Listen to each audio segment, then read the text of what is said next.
The world's best racing car simulators are now available for your personal and corporate entertainment. We manufacture for sale or hire open-wheel and saloon car simulators.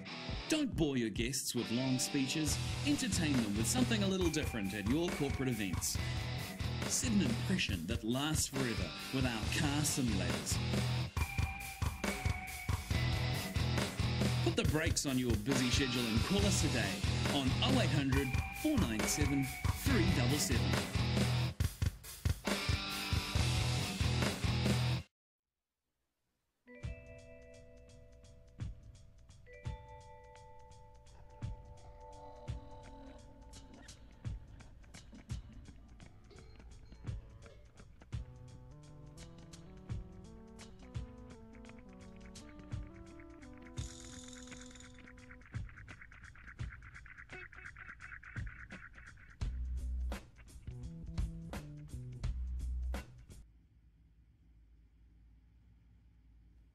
$2,100 kilometers, 526 laps, 3 circuits, 4 races, 4 champions.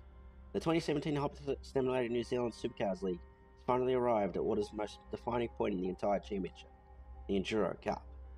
For the past 3 years, the championships have been fought out by 2 main competitors, David Stevens and Josh Revell. In 2017, this trend changed with the appearance of young guns Peter Reid and Ben Rothberg, who took to the grid to fight for a championship. Reid and Rothberg have had a hard-fought season so far, including being involved in battles with the veterans.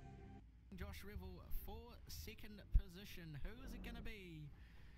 Revell's going to go defensive. Rothberg's going to try go around the outside. They've both braked fairly equally. Revell's going to try and hold on. He's doing everything he can. Rothberg's going to look to go around the outside. I'd say Revell's going to go defensive.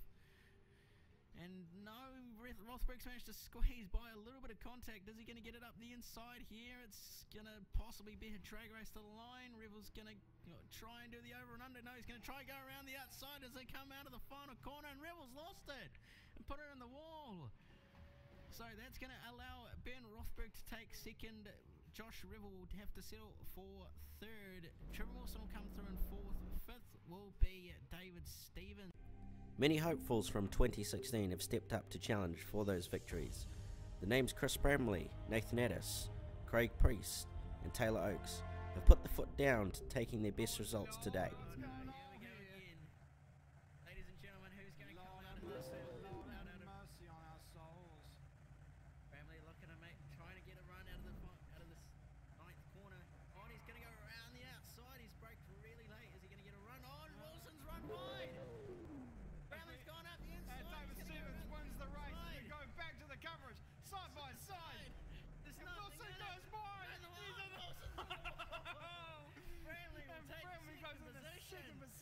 On the final lap in the last sector. Race, white flag is out, 1 to go. Bramley is looking to go around the outside as he brakes late.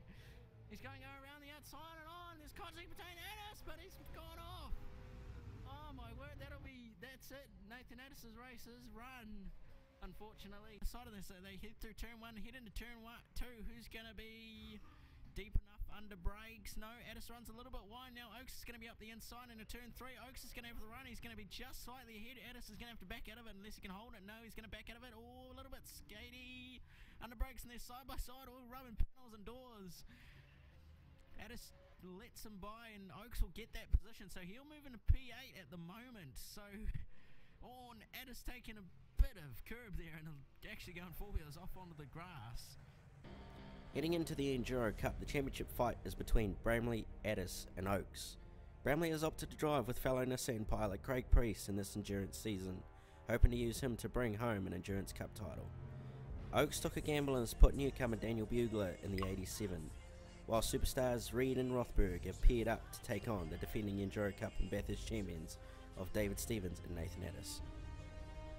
So it's time to get settled in and get ready as we prepare to go racing for 161 laps around Sandown International Raceway for round number 11 of the 2017 Stimulator New Zealand Supercars League and for the first race of the 2017 Enduro Cup.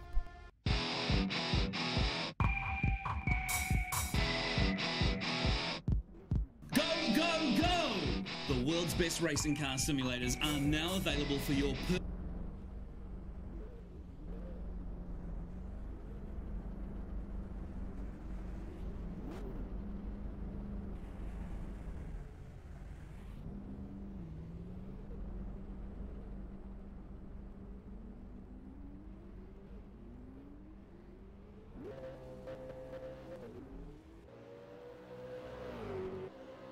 Hello ladies and gentlemen, welcome to the 2017 Hyperstimulator New Zealand Supercars League Sandown 500. It is round number 11 of the championship and round 1 of the Enduro Cup for 2017.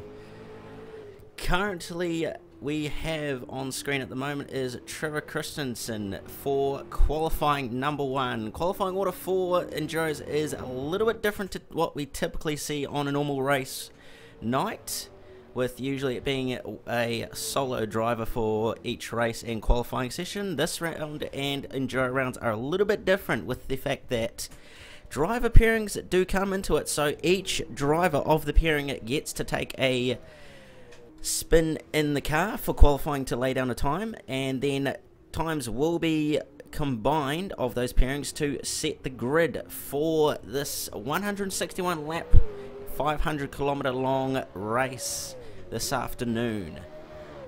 Currently a couple of drivers starting their laps. We'll go through the order of who's paired with who for the time being.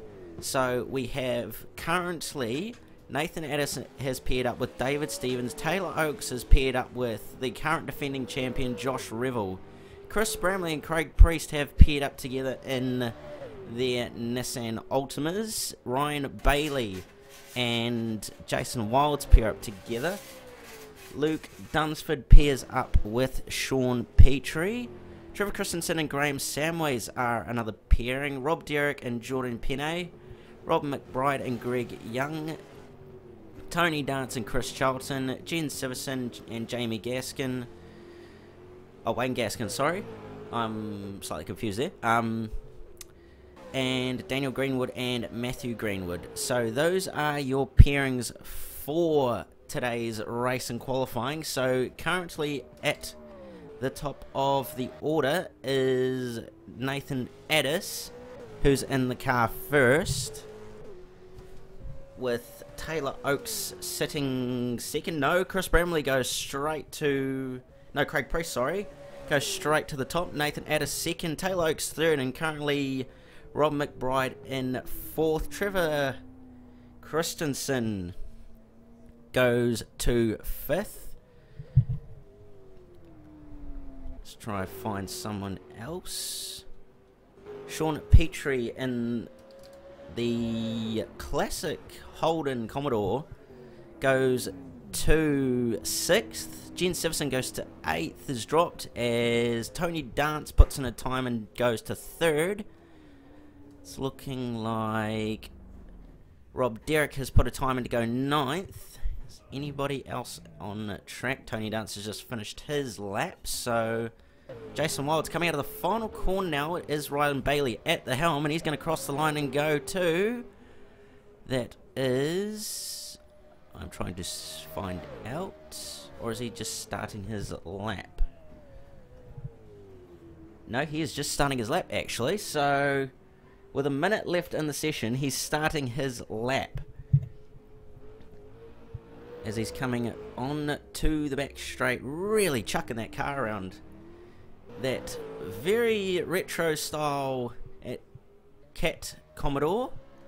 The skin was originally on a Ford Falcon, but we've gone and semi-modified it so it fits onto the Commodore. Props to Josh Revel on doing that last night. Very last minute indeed it was. So currently Bailey is up on the Delta at the moment, so this is going to be interesting to see how this time goes for him and where he's going to sit as far as position goes for qualifying number 1. As the clock is about to tick over, he's going to cross the line and go straight to the top of the timesheet with a 1 minute 9.320. And everybody has gone pretty wild outside by the sounds of it. So it is Ryan Bailey who puts it on at the front for qualifying number 1. Craig Priest puts it on position 2. Third will be Nathan Addis, followed by Tony Dance.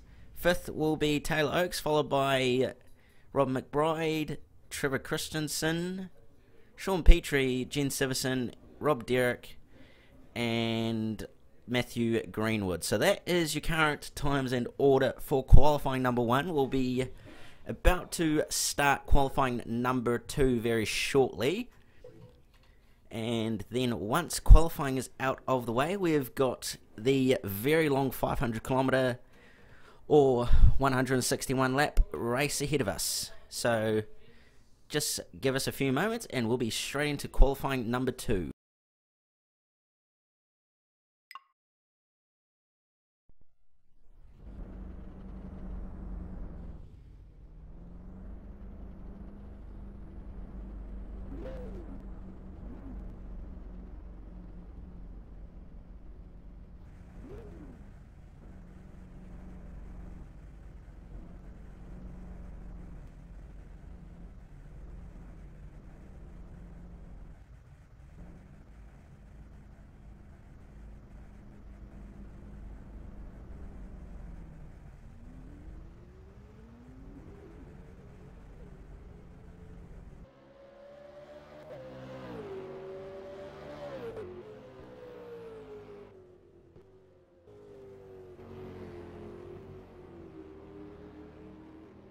Alrighty, so it is qualifying number 2 time. Everybody currently making their way on track by the looks of it.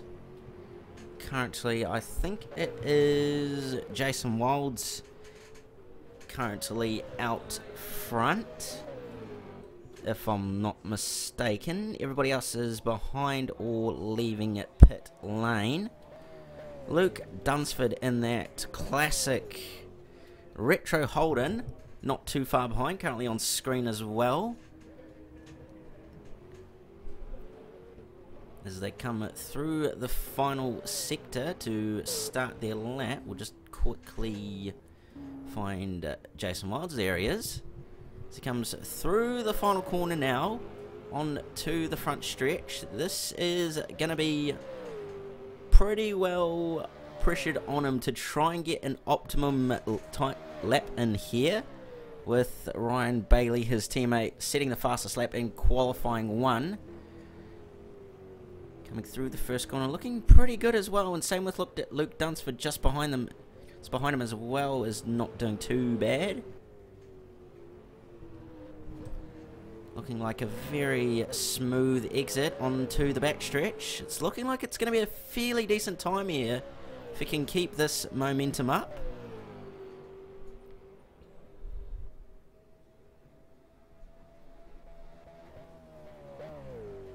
Down into the back chicane. Oh, that's very wide. Just locking it up a little bit and struggling to pull it up actually a little bit and get it around through the S's, but he's managed to pull it up and get it through there, even though he struggled.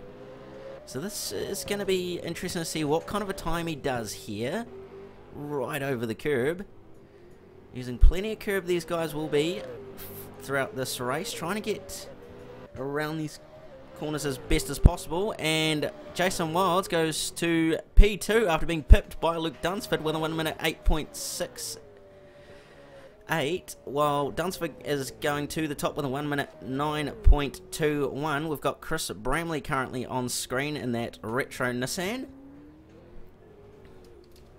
Looks like Greg Young has gone to second with a 1 minute 9.779. Daniel Greenwood has done his lap, and that puts him P5. Graham Samways goes to P number 3. And Bramley's going to put it on pole with a 1 minute 8.485. The quickest time of the actual, both sessions actually so far, by the looks of it. Who else is on a lap? Jen Simpson, by the looks of it, is on a lap. If I'm not mistaken, that is Wayne Gaskin at the helm. And he will be starting the race for those that pairing. So David Stevens has actually gone straight to the top as well at meantime, and has gone to the top with a 1 minute 7.860. So that's very quick indeed. About 6/10ths quicker than Chris Bramley did. So that's a massive margin for those two to worry about. As Jen Siverson is coming through, Wayne Gaskin, is coming through the final corner. Very, very easy to do that. But as he comes across the line, he's going to go to P number 8, and that's going to be a 1 minute 12.257. So that is the field. Josh Revel currently the last driver on a lap. He has done a 1 minute 7.926, so he goes to P number 2 in this session by 67th hundredths of a second over David Stevens. So this is going to be very interesting to see how this race plays out with a number of these competitors. It's looking fairly close at the moment by the looks of it. So there is your qualifying number 2 times and order on screen. David Stevens putting it on the top of the timesheets with a 1 minute 7.860. Josh Revel P number 2 with a 1 minute 7.926. Chris Bramley is sitting it in third with a 1 minute 8.486. Fourth is Luke Dunsford with a 1 minute 9.212. Fifth is Greg Young with a 1 minute 9.779. Trevor Christensen, I believe it was. No, it was Graham Samways. Goes to P number 6 with a 1 minute 9.837. And Jason Wilds to P number 7 with a 1 minute 9.868. 8th, Daniel Greenwood with a 1 minute 11.8088, sorry. And then we go back to Wayne Gaskin with a 1 minute 12.257. Tony Dance, Chris Charlton at the helm there, his teammate. Going to P number 10, running at the top 10 with a 1 minute 15.146. And then we go back to Jordan Penne with a 1 minute 19.697. So the times will be added up together, and then we will find out what our starting order will be for this year's Sandown 500. So we'll be back shortly, and we will be able to find out what the grid order is and who is starting for each pairing. So we'll be back shortly with the grid order.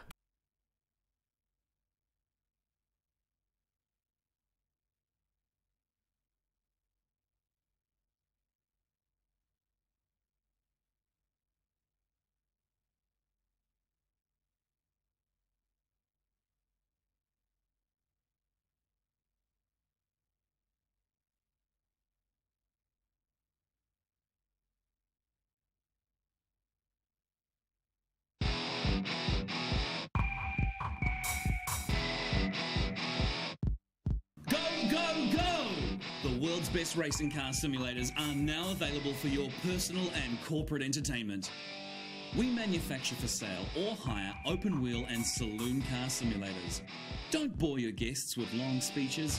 Entertain them with something a little different at your corporate events. Set an impression that lasts forever with our car simulators. Put the brakes on your busy schedule and call us today on 0800 497 377.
Alrighty, it is race time for the 2017 Sandown 500.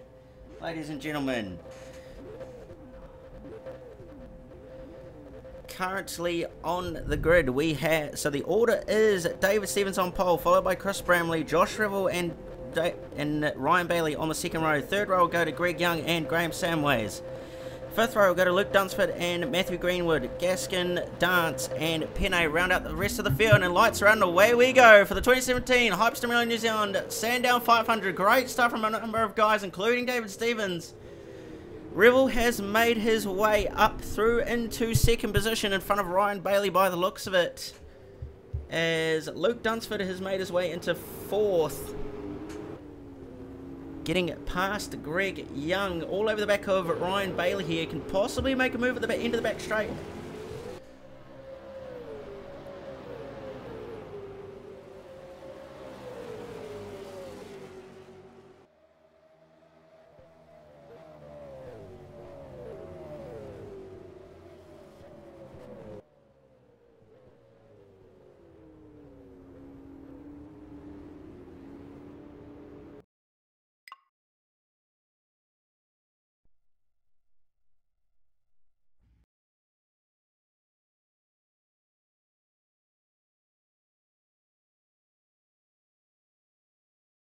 Apologies about that.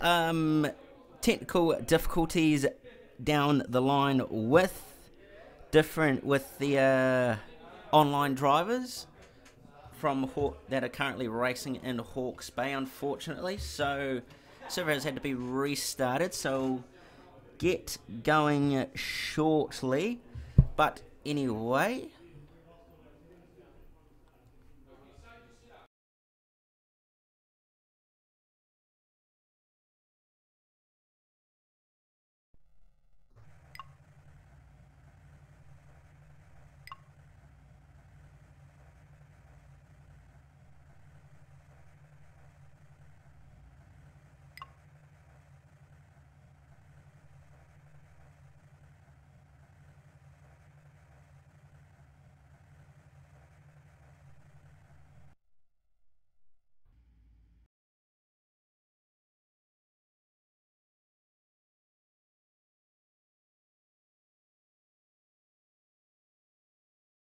So while there is probably a little bit less stress and rush to get this through, we'll go back through the grid actually. So David Stevens and Nathan Addis start on pole. David Stevens will be starting the race for that pairing. Chris Bramley and Craig Priest will start in second. Chris Bramley starting on second, starting at the car for that pairing. Josh Revel and Taylor Oakes are in third position, with Revel being at the helm for the start of the race. Ryan Bailey and Jason Wilds take P4, with Ryan Bailey starting the race. Greg Young and Rob McBride in fifth position.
So I do apologise about that inconvenience. I was needed outside the studio.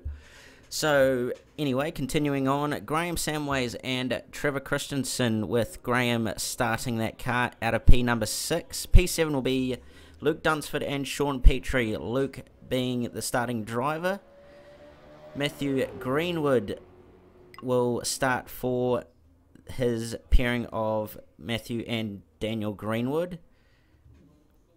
Wayne Gaskin and Jen Siverson next on the list, followed by Tony Dance, who will start for himself and the pairing of, with his teammate being Chris Charlton. And rounding out the field is Jordan Penne and Rob Derrick, with Jordan being the starting driver.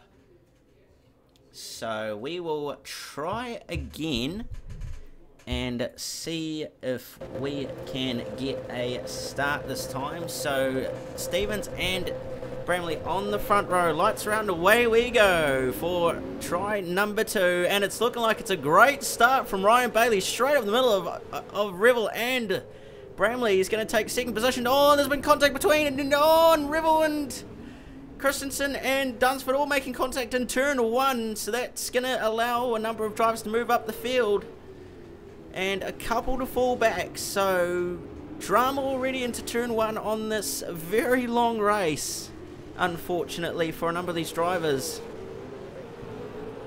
especially the likes of Josh Revel, having started on, I believe that was 4th position, as they head down the back straight. No, 3rd position, sorry. So he is now fairly way down the order. A couple of guys have taken advantage of that and moved up the field. Tony Dance and Rob McBride, or Greg Young, sorry, being 2 of those. Jason Wild's current, Ryan Bailey, sorry, sitting in 2nd. So after lap number 1, it is David Stevens leading the field from Ryan Bailey, followed by Tony Dance, who's going to go to the outside here as they come down the front stretch. It's looking like Josh Revel is going to move into P number 4 ahead of Greg Young, and he does very well so, with Greg Young now slotting back into 5th position. 6th will be Chris Bramley, followed by Jordan Penne in 7th. 8th will go to Graham Samways. 9th will go to Matthew Greenwood. 10th will go to Wayne Gaskin, and 11th will be Luke Dunsford after that unfortunate lap 1 happening. So we'll move back through towards the front of the field. David Stevens, your current race leader at the moment in this very long race to start his campaign in the Enduro Cup. So far he's shown some decent pace with how much of a gap he's pulled on Ryan Bailey. He's currently sitting in 2nd, not too far behind him.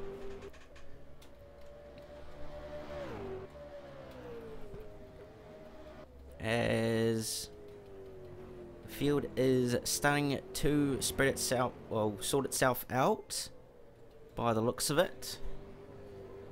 Jump to the battle for what looks to be 4th position between Chris Bramley and Tony Dance. Chris Bramley also chasing it down Josh Revel as he gets a little bit wide of the first chicane. Not too bad of a mistake, but that will have somewhat hampered his exit.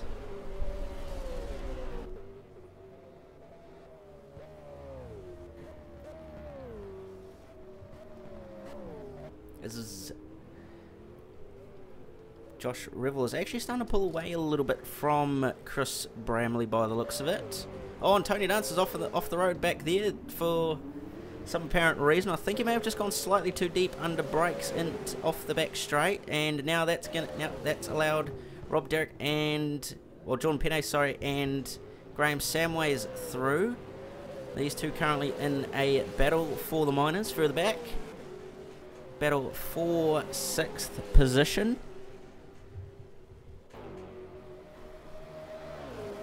So Tony Dance in the background there will be wanting to try get back through the field. This race is fairly long, these guys do have to remember that. It is 161 laps and 500 kilometres, so You're not going to win it in the first few laps, but you're going to win it in the last few laps.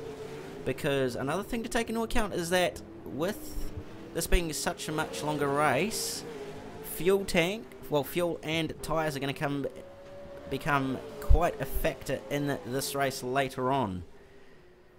With a tank going for approximately 40 laps, tyres do go that long with these soft compound tyres. However, you do start to struggle a little bit near the end of the stint if you don't look after them. So we may end up seeing actually some pairings going for shorter stints just because of tyre wear. So we'll have to see how it goes for all these guys.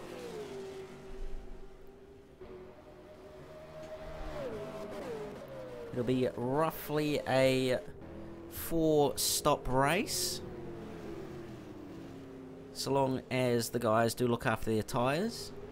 Guys may end up having to do a splash and dash at the end with a few laps to go, depending on how their strategy goes with tyres and fuel.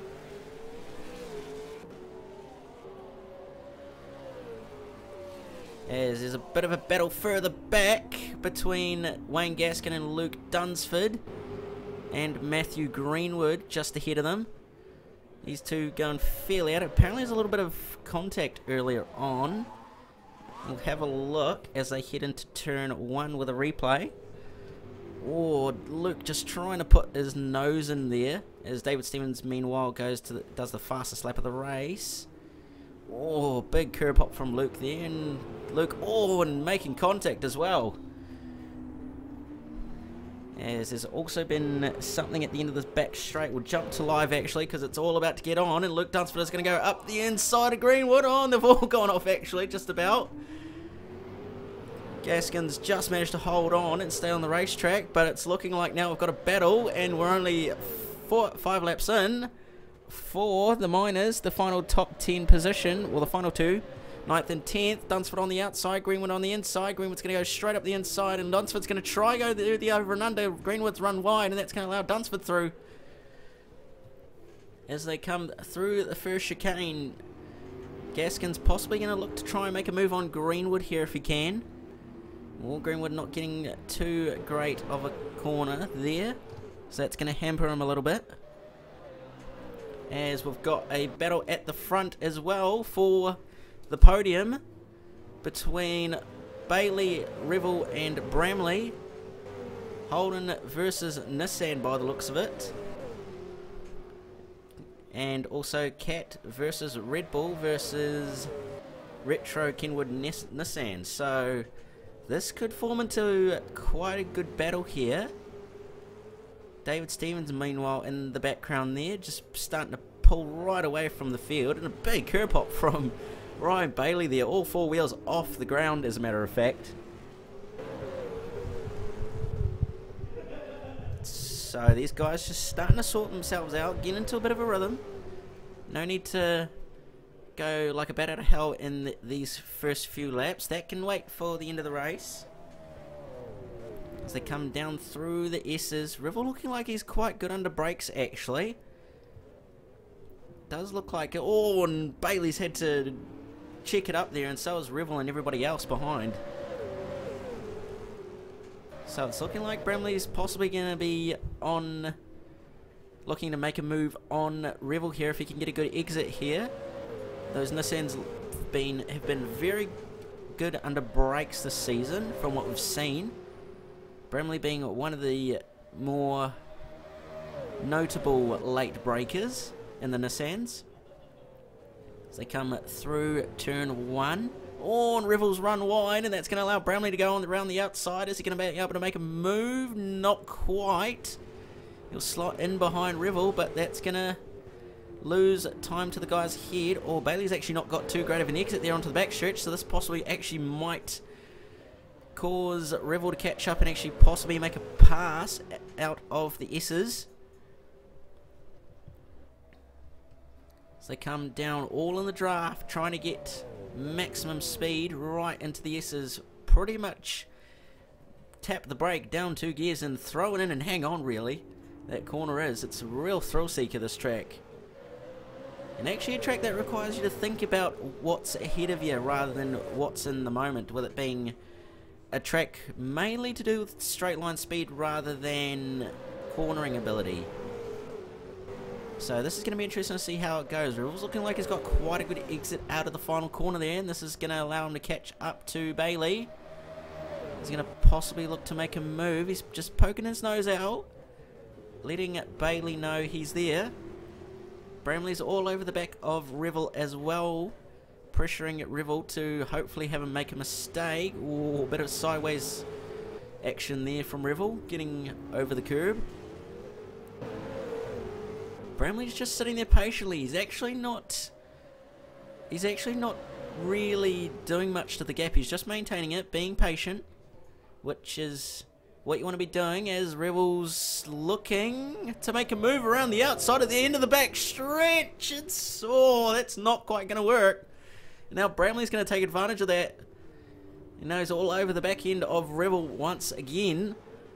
So Revel getting a little bit impatient here, only 9 laps in. David Stevens once again doing the fastest lap of the race, on the 1 minute 7.714.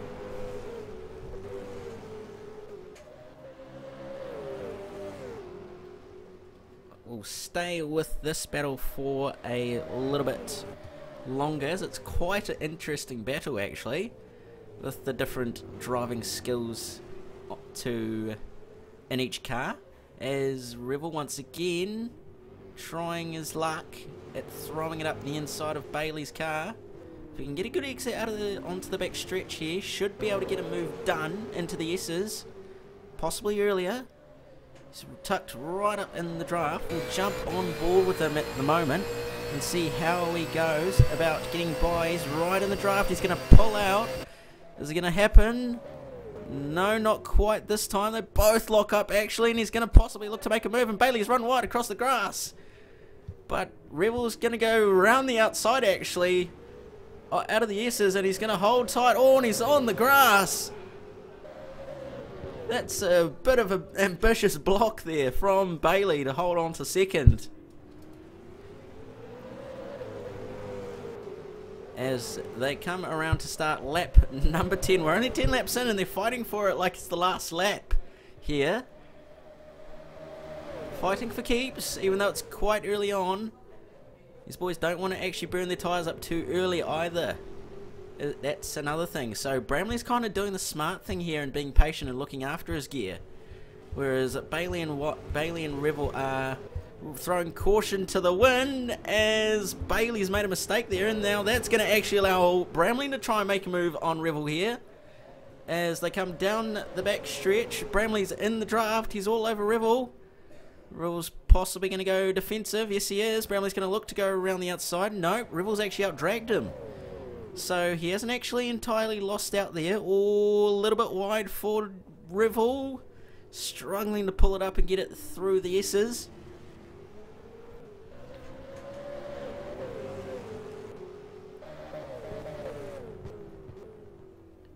As they come through the final chicane once again. Oh, Bramley with a bit of a moment there, just slightly too much right foot out of the final corner, struggling to get the power down by the looks of it. Tyres not quite taking into effect yet as far as wear goes, but it may very well. And Revel's actually run wide there, so that's again Revel's starting to make mistakes, and this is costing him a bit, and it's actually allowing Bramley to take advantage. So this is an interesting battle, and actually Revel's got a good run here coming down the back stretch. He's going to go around onto the outside. Bailey's going to go defensive on the inside. So down towards the S's. Who's going to have the biggest balls going into the S's? And Bailey's run wide, and Revel's kept it on the road, and he's managed to get that pass done at the top of the S's. An absolutely awesome move from Revel there to go up the inside and take advantage of Bailey's mistake. And now possibly Bramley's going to get by. We'll actually grab a replay of that move. We'll jump on board with Revel as they're side by side down the back stretch. Bailey's just gone in slightly too hot on the brakes and it's allowed Ribble straight through, unfortunately for Bailey. So we'll quickly jump back to live after that replay. Very ballsy move actually. Oh, and Bailey's run wide again through the first chicane. So possibly just coming under pressure slightly too much for his liking.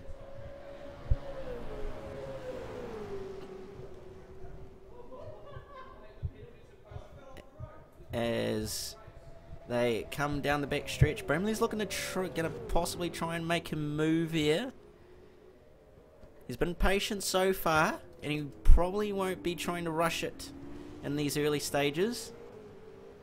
He'll just be trying to look for consistency at this point, rather than risk it all like Revel and Bailey have. As he comes out of the final corner, slight little bit of traction loss on the exit, but he's going to go in the draft of Bailey, as Bailey's going to go real defensive into the turn one, and he's going to look to go around the outside. He pulls out and goes round the outside under brakes. See you later on. Bailey's actually got a little bit sideways there out of the corner, trying to get back on the power, and that's cost him. And now Bramley moves into third position. So Bramley's now in the final podium position, and now he'll be wanting to hunt down Josh Revel, who is not too far up the road from him, by the looks of it. Josh Revel hasn't actually pulled away too much from these two, despite the battling that's been going on. Although Bailey may very well be able to catch sharp. He's been fairly competitive so far in these early stages, so we'll have to see how it goes for him.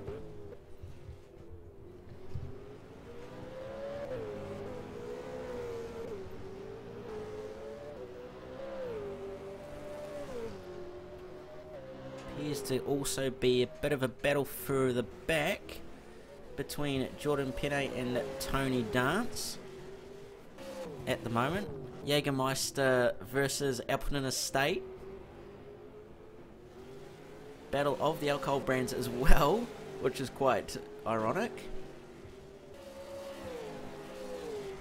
Obviously, one parent probably not consuming any of its product, but the other probably is.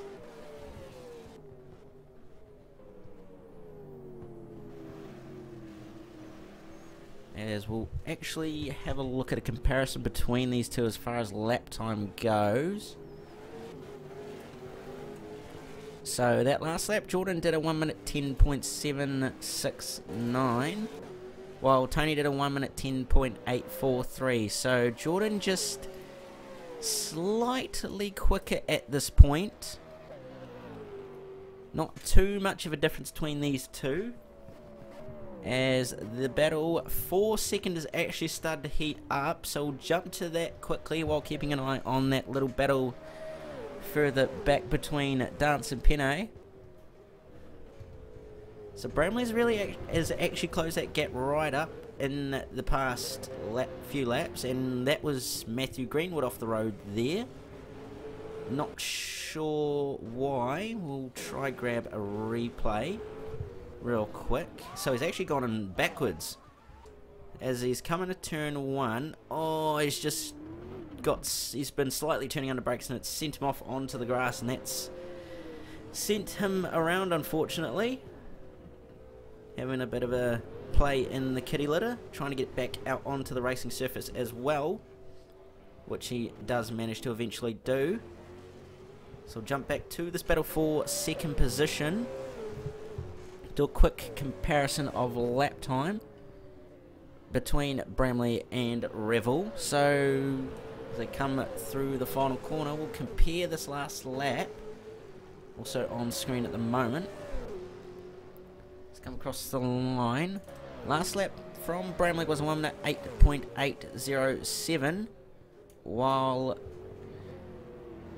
Josh Revel did a 1 minute 8.596. So Revel seems to be slightly quicker here, and they're actually starting to get into lap traffic, as Josh Revel has gone by Wayne Gaskin there, and so does Chris Bramley.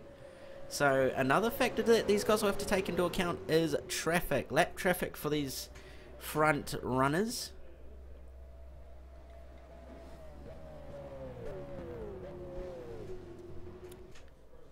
As, oh, Revel really getting up on two wheels there through the S's.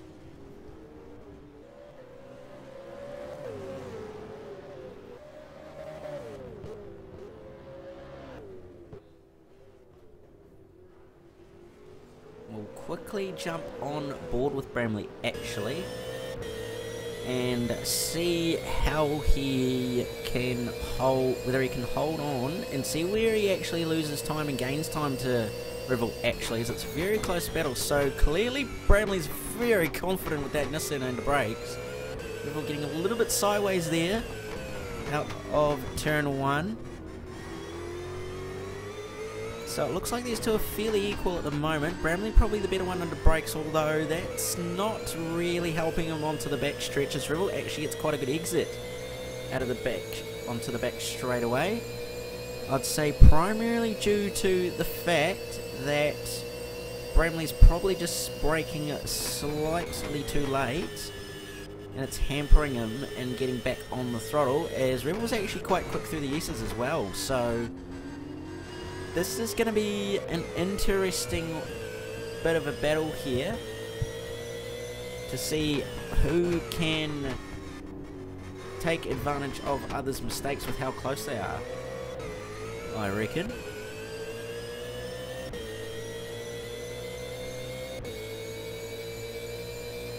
So that last lap, Bramley was quicker,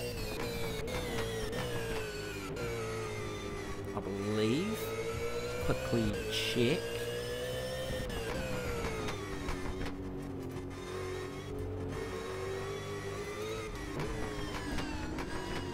No, it was actually slower, so Revel's picked the pace up a little bit here with the fact that he's got Bramley behind him, pressuring him a little bit.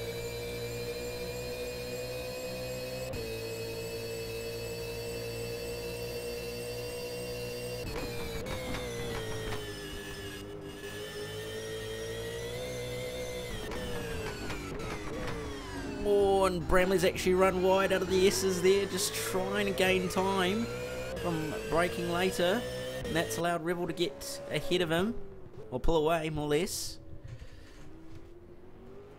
as they come out of the final corner to start lap 19.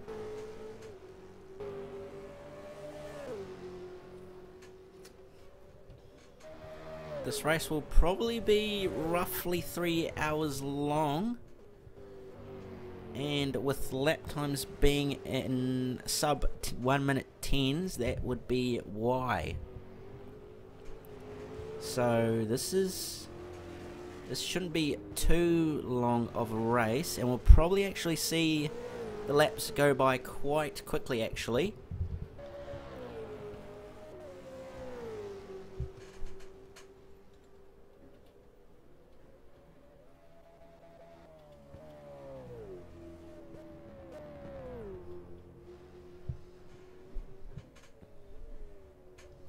Trying to, looks like the field is relatively spread out at the moment.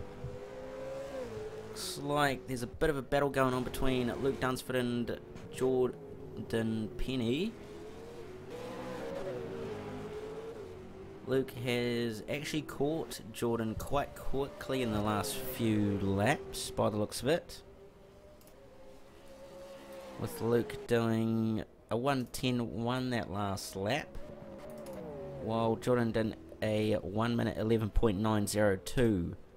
So Luke's a little bit quicker by the looks of it.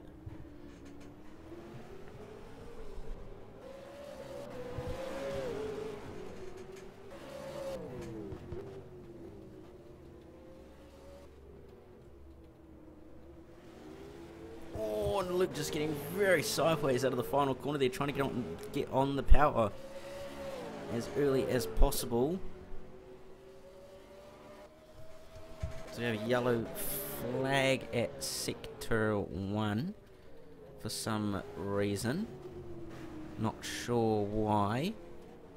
Doesn't seem to be anybody off track at the moment, so continue to keep an eye on this battle on screen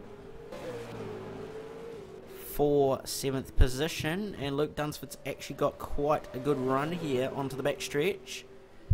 Could possibly get a move done here at the end of the back straight. Possibly. He's right tucked up in behind the draft, but he's not quite close enough. Ooh, bit of a lock up there from Jordan Penne, as Dunsford's going to look to go up the inside, and he's managed to get the move done fairly cleanly as well, straight up the inside, and that'll be his 7th position. So he will have gone up the inside, and now he'll be starting to drive away going, thank you very much. As David Stevens is actually in the background there, so he's not too far away from lapping these two guys. So it just goes to show how quick Dave Stevens actually is at this point in the race, as he's just lapped Tony Dance by the looks of it in the background.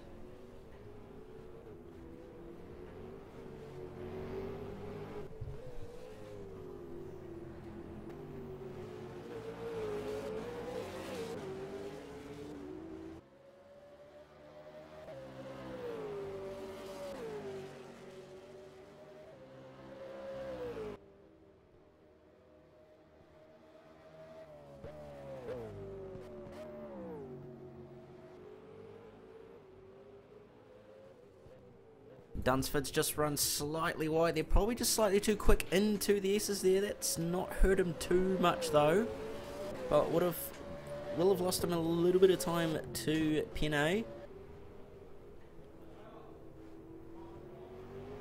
But it looks like he's actually managed to gain back the time he's lost. Actually quite a bit quicker by the looks of it in the past few laps than Penne.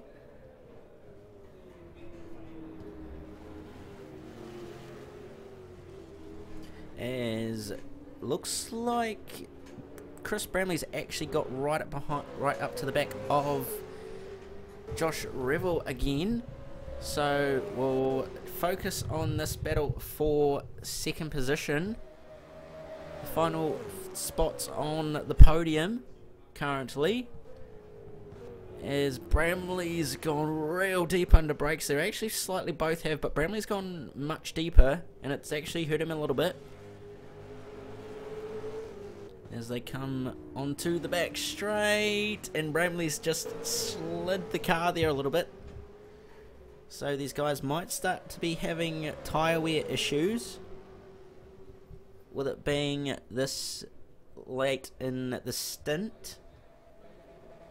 They'll more than likely be starting to feel the tyres going at this point. Ooh, big curb hop from both Bramley and Revel there.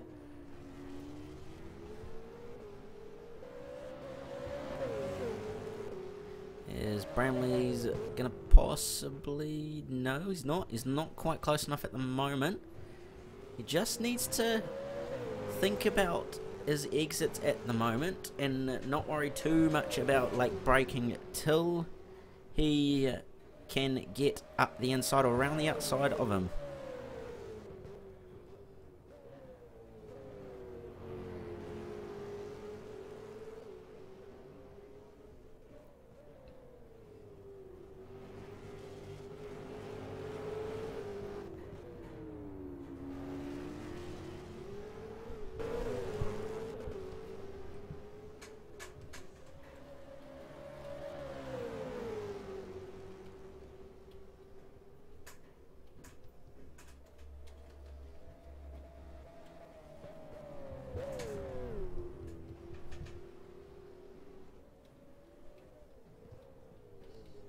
That battle, by the looks of it, that battle further back for 7th and 8th is not...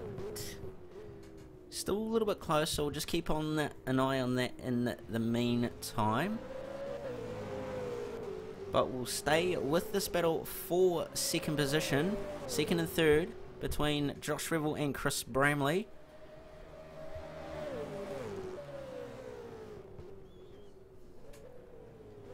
As they come into turn one. Much better exit there from Bramley by the looks of it. So we'll just do another lap time comparison between the two. So Bramley's last lap was a 1 minute 8.921. And Josh Revel's was 1 minute 8.878. So not a huge amount of difference between the two of them. About well, just under a tenth. So they're pretty equal as far as pace goes at the moment.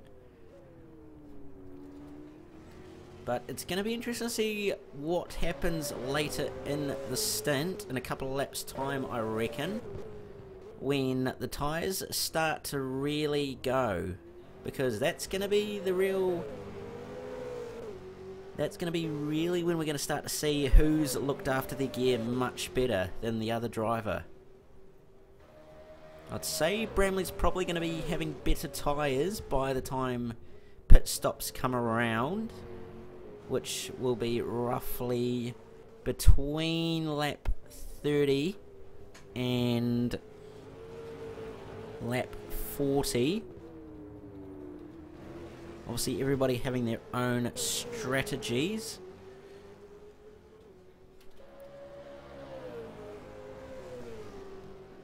And when they want to pit, Bramley just tapping the brake pedal there down the back stretch, not sure why. Possibly just resting his foot on the brake pedal as he goes down the back straight.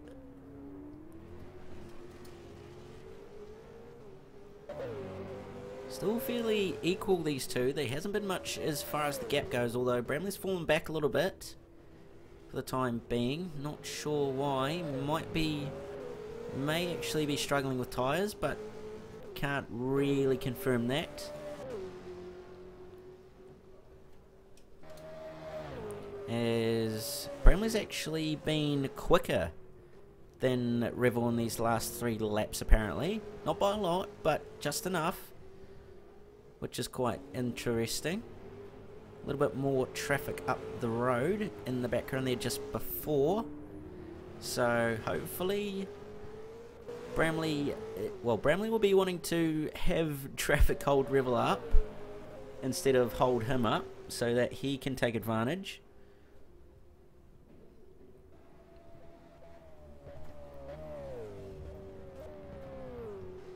As Revel's actually catching up to the battle for 8th position at the moment, which will quickly jump to between Luke Dunsford and Tony Dance.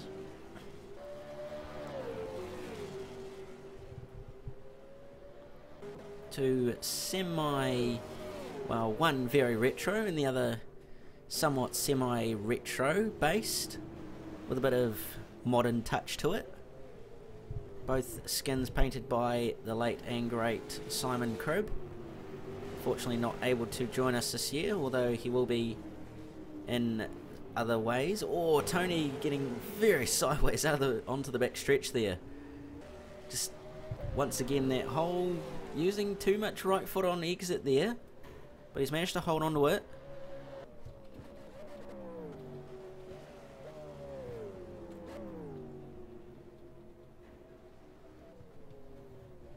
So it's looking like Tony's possibly got a little bit more pace than Luke does. As Luke's actually made a mistake there, and now Tony's all over the back of Luke here, and he can possibly make a move. If he can, it would probably be... Ooh, maybe not, as Tony just struggling for a little bit of power down traction there. So they cross the line to start lap 28. Currently a lap down from the leaders, unfortunately. Oh, and Tony running a bit too wide there as well. And a big curb hop from Luke there as well. So these two possibly just having a little bit of a lack of concentration, or possibly just not quite used to the worn tyres of what you'd expect from this sort of a track, as I think that was actually Chris Bramley running wide in the background there. Possibly, I'm not 100% sure. Quickly check. Oh, and it was too actually, but just Bramley unfortunately getting held up a little bit by traffic. Oh, Rob Derrick's off the John Penner's off the road. So what's happened there? So now Tony Dunson, Luke Dunsford move up into P7 and 8. So what's happened here? We'll grab a quick replay. Oh, and he's just run wide under the brakes and gone straight ahead, unfortunately, into the gravel. He's just nicked the wall, but he's managed to keep it going and not bog down too much. So that's unfortunate for Jordan. But we'll jump back to live. So Revel just in the background there. About not too far away from lapping Dance and Dunsford.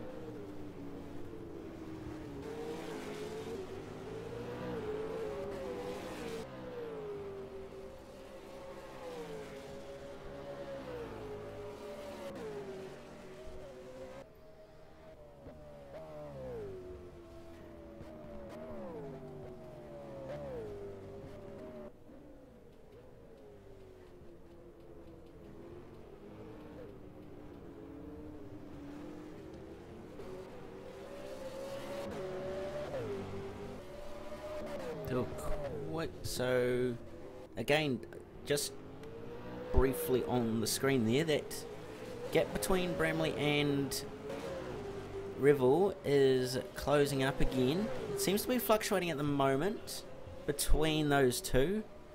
Tony Dance will probably give way to Revel here. Yes, he does. Very good sportsmanship there from him. Oh, no, Tony's had a big moment on. He's lost it. Straight in the middle of the track. Oh, Bramley and Penne having to go either side of him to avoid him as he flick spins it around and continues on. So unfortunately, Tony's now dropped down to 9th. So he'll be clearly a little bit frustrated with himself there. That won't have really helped the tyres either. And he was actually... Well, Penne was actually quicker, so that semi-gifted Penne the 8th place position. He was originally in 7th, but he'll be a man on a mission now to try and gain back through the field. Back to 7th position if he can higher.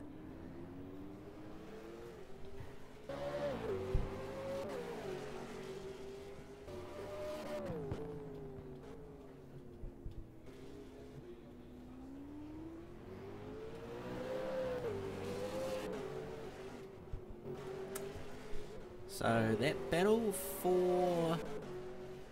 Currently not a lot of battles happening on track at the moment. Everybody pretty well spread out and just casually driving around on their own. Being consistent, not making too many mistakes. Unfortunately, Tony Dance making one in that last lap or so. That unfortunate spin on the exit of turn 1.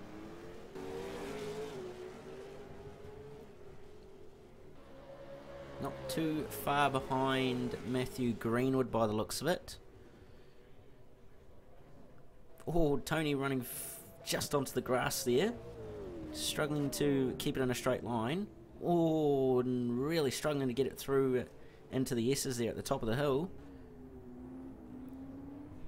So we're getting near the pit stop cycle actually, and Graham Samways is in the pits by the looks of it, so that'll be a driver change for them. So Trevor Christensen will hop in for the second stint of the race.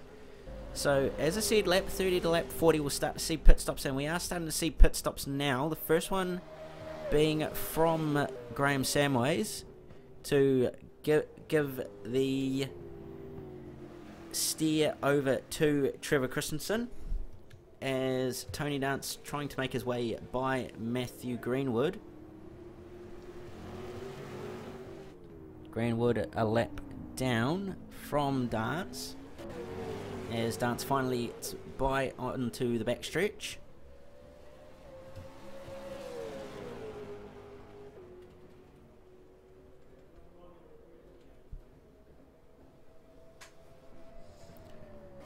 So we are 34 laps into this race, and now Wayne Gaskin comes into pit lane by the looks of it to do his first pit stop. So he will hand it over to Jen Siverson. So she will take over and do the second stint of the race. So we'll start to see how people are going to be managing their strategies and what's going to happen come the end of the race.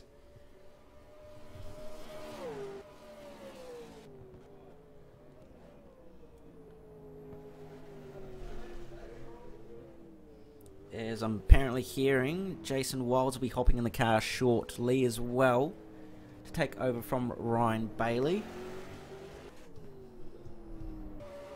Currently got Ryan Bailey on screen, who's just ahead of Trevor Christensen.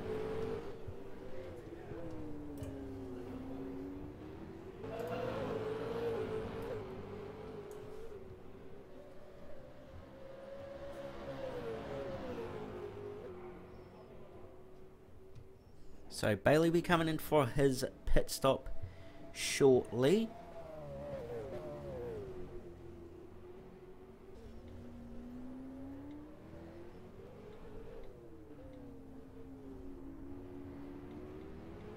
I'd say probably a couple of other guys will be too, with it getting near that stage of having a empty tank of fuel and some very worn and sad Dunlops.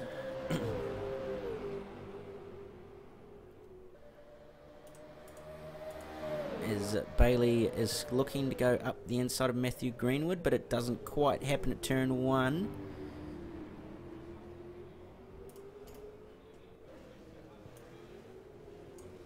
As Trevor Christensen is possibly looking to try and make his way past as well.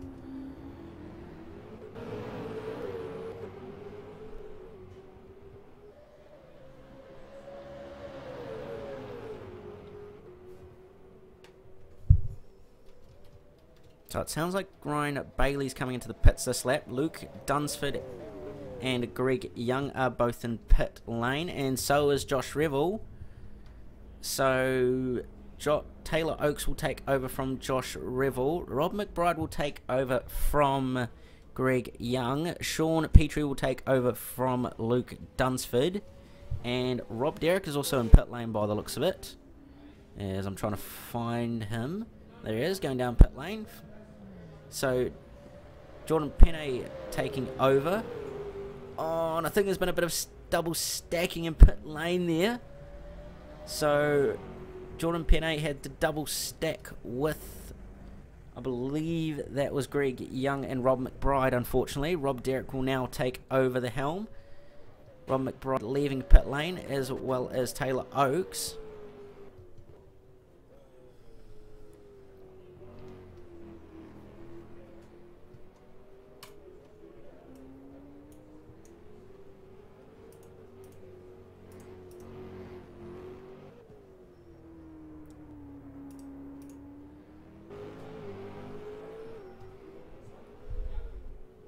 So it sounds like David Stevens will be coming in shortly as well.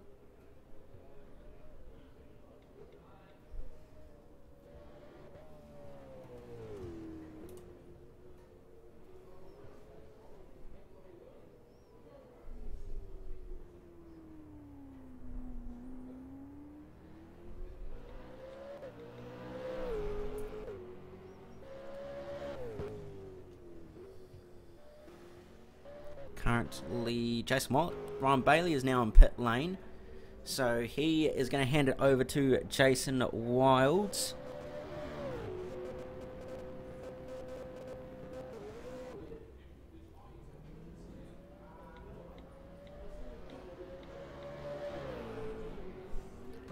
Not sure who else is leaving pit lane. So Bramley and Priest have just left pit lane. So they have pitted after 36 laps. Looking like everybody's pretty much on the same strategy. Top 4 are by the looks of it. David Stevens on screen. Second is Josh Revel. Third, Chris Bramley. No, he'll be handing over. So Craig Priest is now on the car there, with Taylor Oakes also. So Jason Wild's exiting pit lane there. And Tony Dance will go straight by to take 4th. I think Tony is yet to pit though, if I'm not mistaken. Yes, he is. So Tony's really running it long. He's currently on lap 37 and he's yet to pit. So I think Tony is one of the longest drivers, one of the pairings to go long.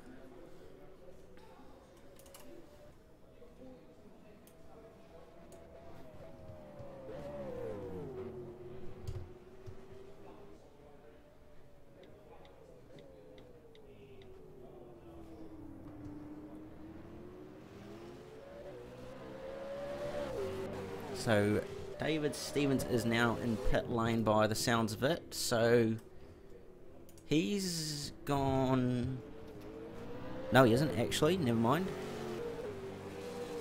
Just doing a quick check.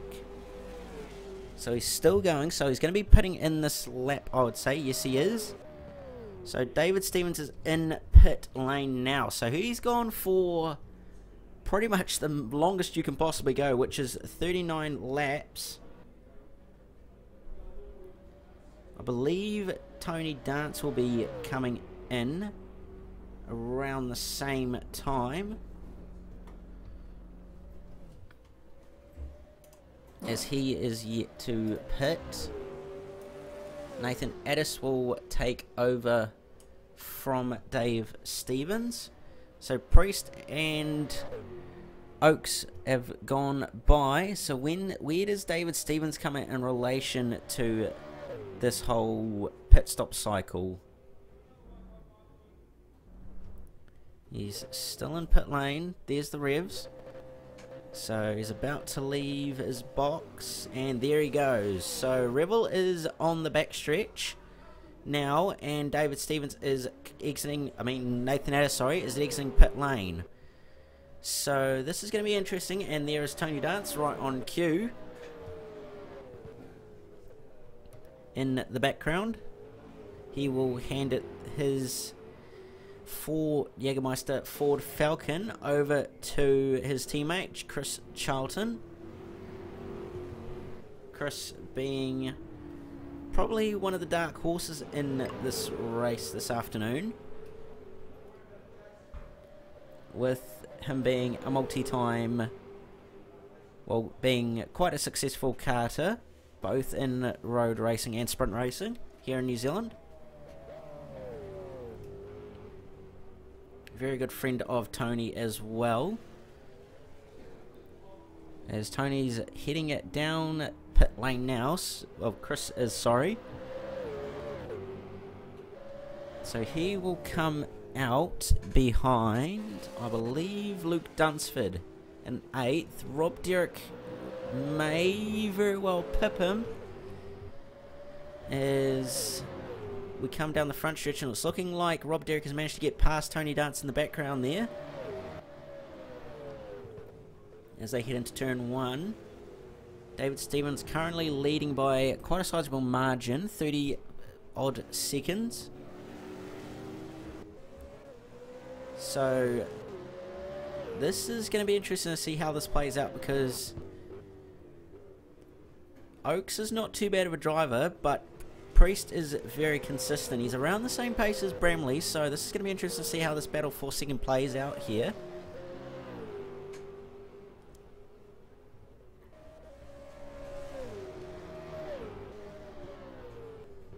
We'll stay with this battle for second for the moment.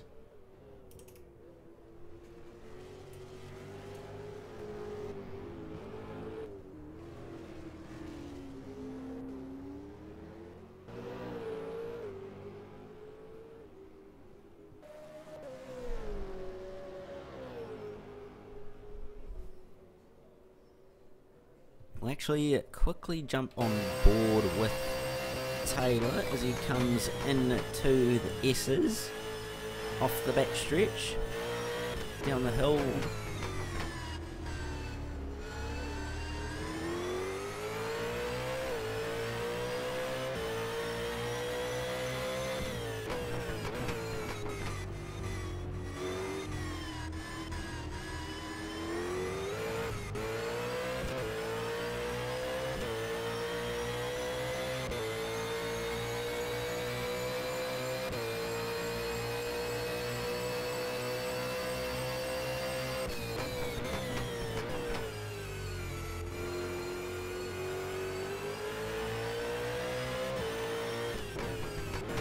So I'll actually ride on board with Taylor here for a little bit as he tackles Sandown International Raceway and also hunts down that red, blue and white Nissan Ultimate driven by Craig Priest.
So that was on board with Taylor Oakes for a couple of laps around Sandown International Raceway in that Red Bull, in that Team Reindeer Red Bull Racing styled livery, painted by none other than Josh Revell himself.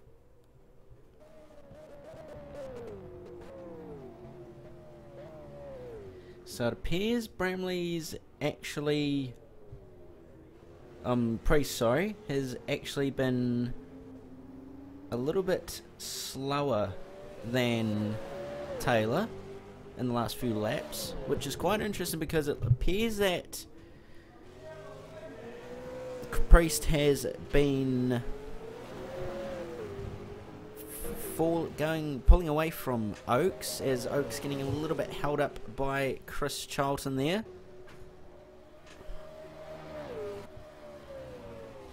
So currently that will go through the order for after the first round of pit stops, a couple of laps after everybody's pretty much made them. So your leader is Nathan Addis, followed by Craig Priest and Taylor Oaks.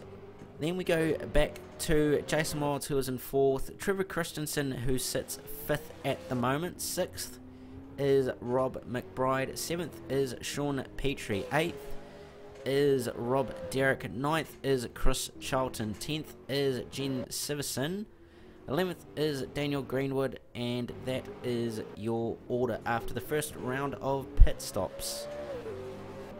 A couple of guys exchanging positions during that pit stop cycle, mainly the pairing of Bramley and Priest and Oaks and Revel. Revel losing, well, being overtaken by Bramley in the pits somehow. Not exactly sure how that's happened, but nevertheless it's happened, and now Oaks and Revel are now sitting 3rd, while Bramley and Priest are now sitting 2nd.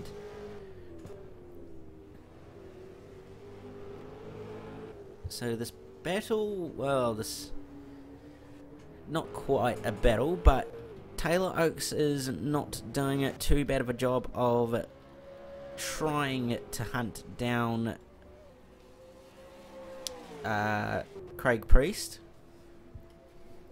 Nathan Addis just walking away at the moment with the race lead, although it's not too big of a gap at the moment.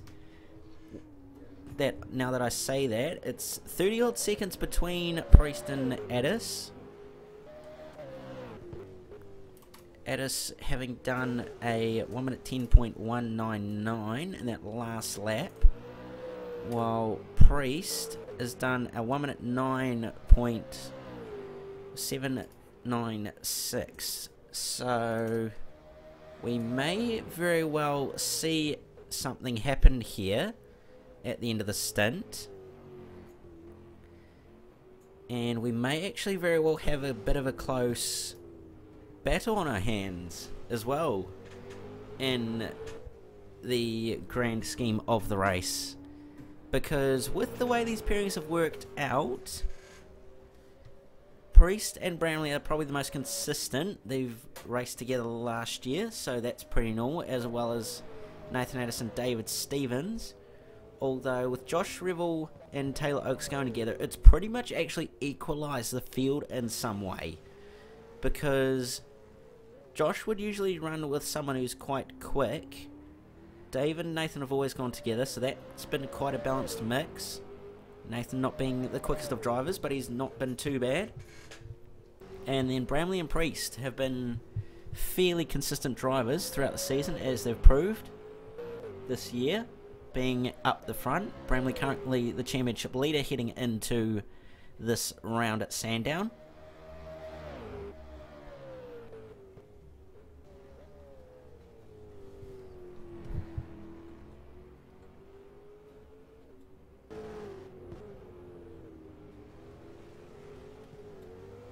Everybody pretty much now fairly spread out.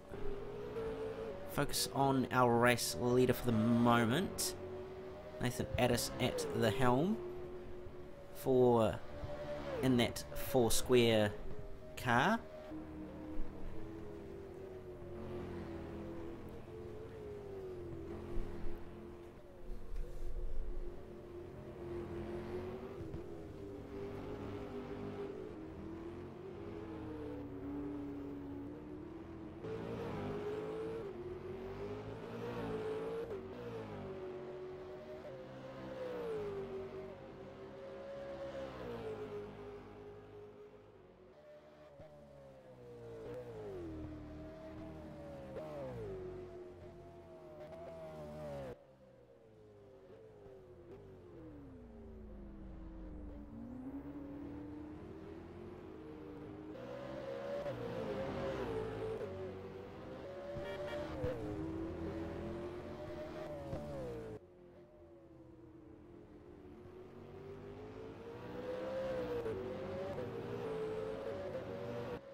So for the past few laps, by the looks of it, it looks like Craig Priest has actually been catching Nathan Addis, although not by a huge amount. Actually, no, Nathan has actually been... I'm actually confused now. No, it looks like Nathan has actually been pulling away from Craig Priest, by the looks of it, by quite a margin. Well, just a little bit every few laps. Not a huge amount, but just enough. Currently, the race leader on screen has been for the past few laps. Scroll through the field, so not a lot has changed, as you can clearly see in the order. Bailey and Wilds in 4th, Christensen and Samways 5th, McBride and Young 6th, 7th Dunsford and Petrie, 8th Derek and Penne, 9th Dance and Charlton, and 10th is Sivson and Gaskin, and 11th is Daniel Greenwood and Matthew Greenwood. So not a lot has changed in the past few laps by the looks of it. Gaps still relatively the same. Everybody been pretty much driving nicely, or nice and consistent laps. Everybody so far showing some decent sportsmanship with lapped traffic, or blue flags more or less. No Sebastian Vettel moments where people are getting angry over getting held up. There's Nathan Addis just up the road there, going to lap Chris Charlton. Currently only actually 2 cars on the lead lap, which is quite interesting to note. Bramley and Preet, the pairings of... No, 3 cars, sorry. So, Nathan Addis, Craig Priest and Taylor Oakes, the only pairings on track that are still on the lead lap at the moment. Everybody else a lap or more down.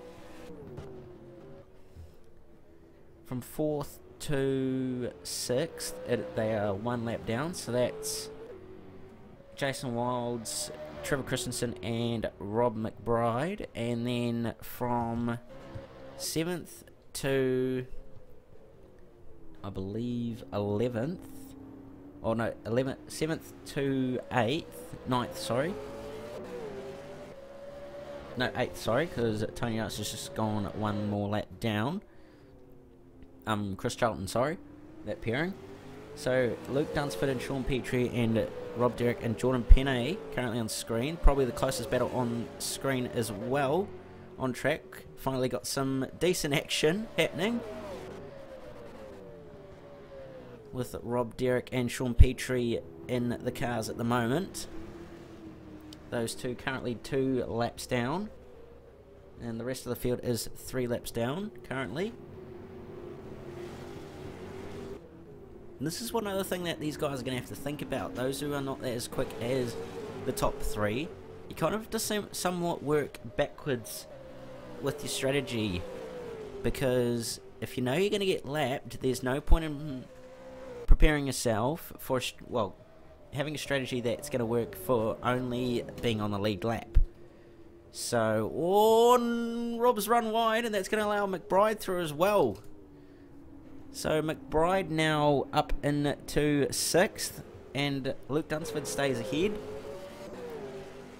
So 3-car battle here has now finally formed. A little bit of action going on as Rob McBride is looking to possibly make a move on Dunsford here. McBride being a lap more down than these two. But he's going to gain a lap back on these two as he's going to go around the outside of Sean Petrie.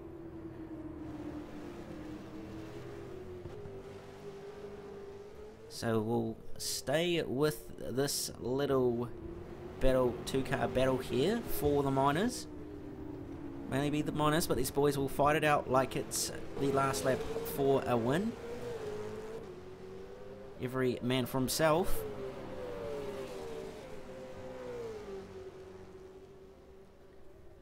Not too far away actually from being pretty much halfway distance. Oh, Rob Derrick, sorry. Just getting a wee bit squirrely there under brakes.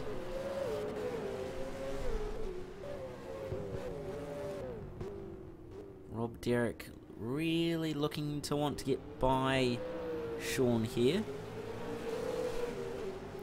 as Craig Priest goes by Rob Derrick.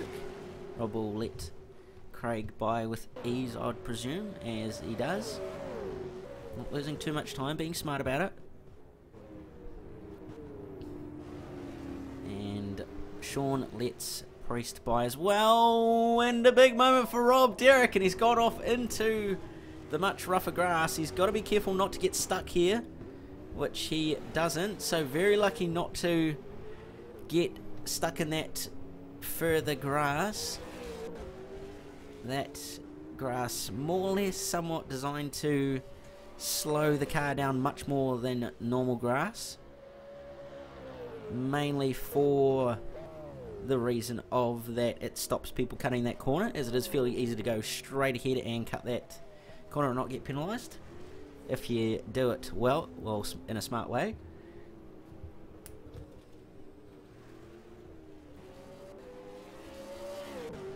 So Rob Derrick will have lost a little bit of time there to Luke Dunsford.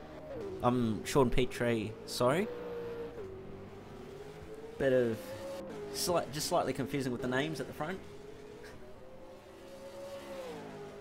But anyway, we are pretty much now 100 laps from the end. So the first 60 laps have actually gone by fairly quickly. Not a lot has happened after that first lot of pit stops, apart from that little battle between Derrick and Petrie earlier on.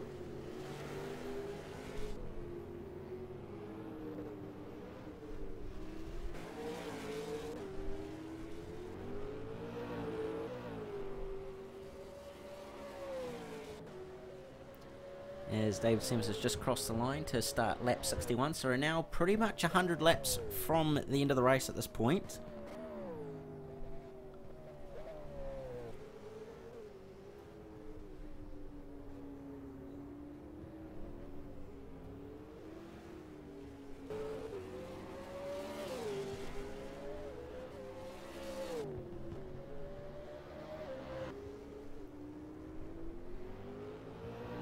We are pretty much past the a third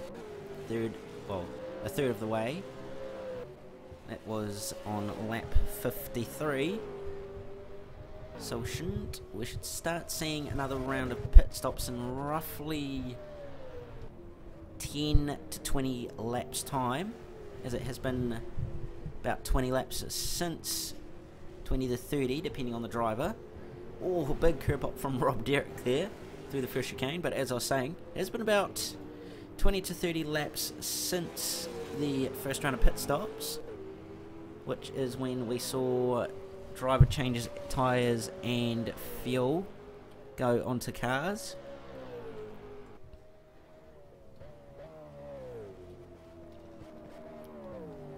As, oh, Sean running a bit wide through the S's there, and that's going to cost him a little bit of time, but not a huge amount.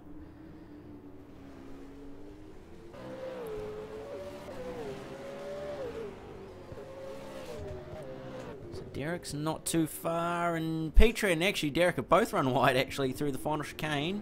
Oh, Rob's going to have to be careful here. Oh, yes. There we go. Not getting back on track safely. Didn't want to hamper Taylor Oakes on the exit of the final corner there. It's the last thing you need. Creating more accidents or things that you don't need to happen in an endurance race. But that is the way that the proverbial cookie crumbles sometimes, as we like to say.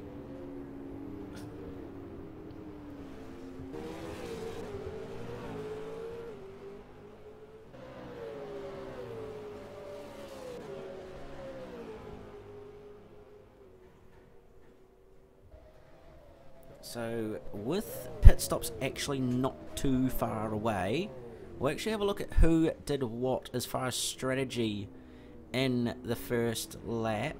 And I believe that was Taylor Oakes going past Sean Petrie. And Petrie's had to actually had something happen there, and now that's actually allowed Rob Derrick to go by. I'm not sure what's actually happened there. We'll quickly grab a replay to see what's caused that. So he's come through the chicane, or the S's, and oh, I see what he's done. He's just slowed up enough so that Taylor can get by. Ah, okay, so he's done that on his own, unfortunately, and that's allowed him to go fall back into 8th position and allowed Rob Derrick to go into 7th.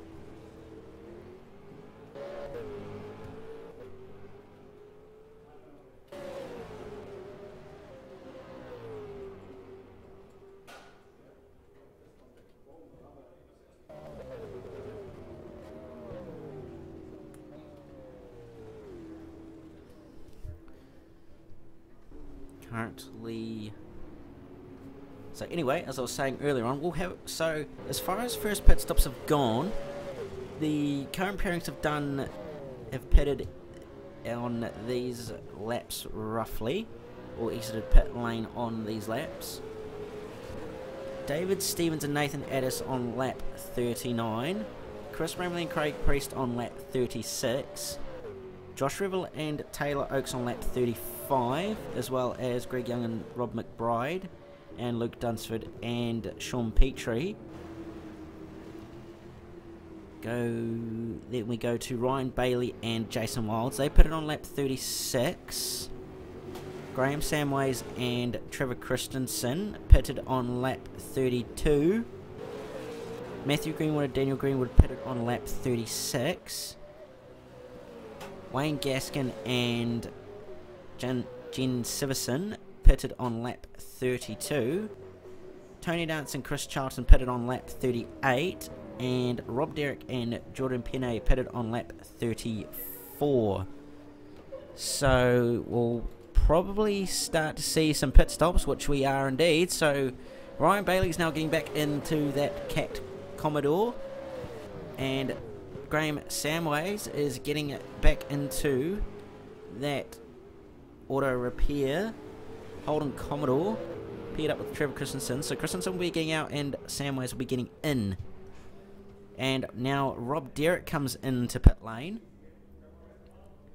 and he will hand it over to Jordan Penne.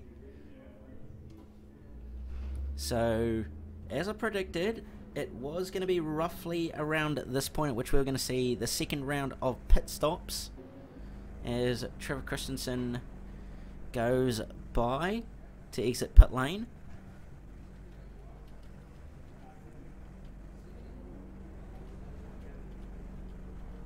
And also, David Stevens is in the pit. Nathan Addis, is in pit lane. So he is going to be handing it over to David Stevens. Actually, quite an early stop for that pairing. They haven't even gone 30 laps actually. So this is an interesting strategy call from these guys, because they haven't gone the full length of a tank. So Bramley now sits out front, and Oakes goes by. Priest, sitting in that Bramley Priest Nissan Altima.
Anyway, continuing on. So, David Stevens has just come out behind Taylor Oakes. They are yet to pit, as well as Chris Bramley. Looks like Jen Siverson is in, so Wayne Gaskin will take over for that pairing. They're currently sitting in 11th. Doesn't look like anybody else is in pit lane currently. Nope, they're the only pairing in pit lane. As now we've got a battle for the podium, so Oakes and Stevens are going at it. Oh, Oakes has just outbroken himself a little bit. They're side by side as they come through the S's. Oakes is going to hold on to that position just, but Stevens is, Stevens getting him in a bit of a love tap on the exit. So Stevens will be on better tyres here, and Taylor's yet to make his stop, so this, as I said earlier, this is a fascinating strategy that that Addis and Stevens have called, because of the fact that they hadn't actually done 30 laps on their stint.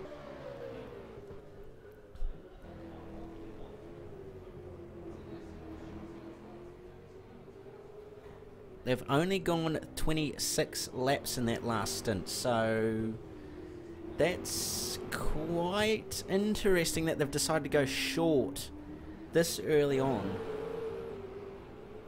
This could actually possibly be a deal breaker for them, because as Oakes is going to go defensive, we'll talk about that later. We've got a race down to the S's once again between these two. Stevens trying to get by. Oh, Oakes running wide, trying to hold on older tyres. Stevens is actually struggling to get by Taylor here, which is actually quite interesting because Oakes is on older tyres. So maybe Dave's tyres aren't quite warm enough yet, although they should be by now, with it having been a couple of laps since their pit stop. Nathan coaching his driver, apparently, just hearing that in the background. And there we go, there is the move done. Stevens goes around the outside of Oakes at turn 1, and Oakes has actually run off the road there in the background at the first chicane.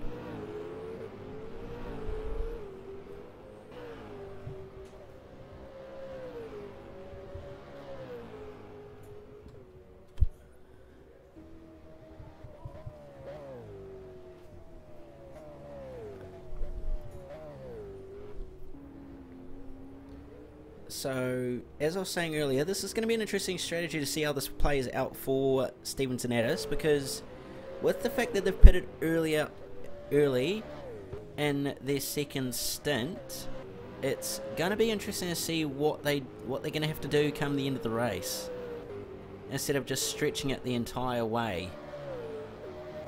As if they did actually stretch it the entire way, they could just make it, although I can see why they've done it. It's to stop having to do a short stint later on, although you'd think you'd do that because you've got better tyres to work with at that point, rather than pitting earlier on. So it's going to be interesting to see how the strategy call plays out for these guys. And it looks like Oakes and Revel are in pit lane meanwhile, so Josh Revel will take over from Taylor Oakes. Chris Bramley and Craig Priest. Craig Priest at the helm, currently yet to make his second pit stop. I'd say we'll probably see it in a couple of laps, as Revel has left his pit lane, has left his box, and he's left pit lane. So that's just going to show what kind of a gap there is at the moment. So he's almost a lap down from Stevens at this point. And now Priest is in pit lane, so he will hand over to Chris Bramley.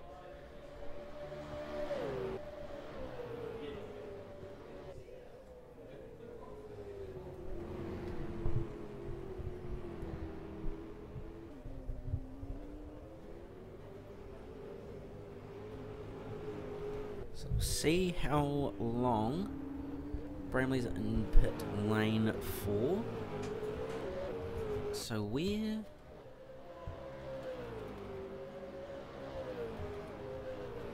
So in relation to Revel, there's Revel on screen coming off the S's, and Bramley is exiting pit lane. So that's the gap, as you can see, to those two, the battle for second.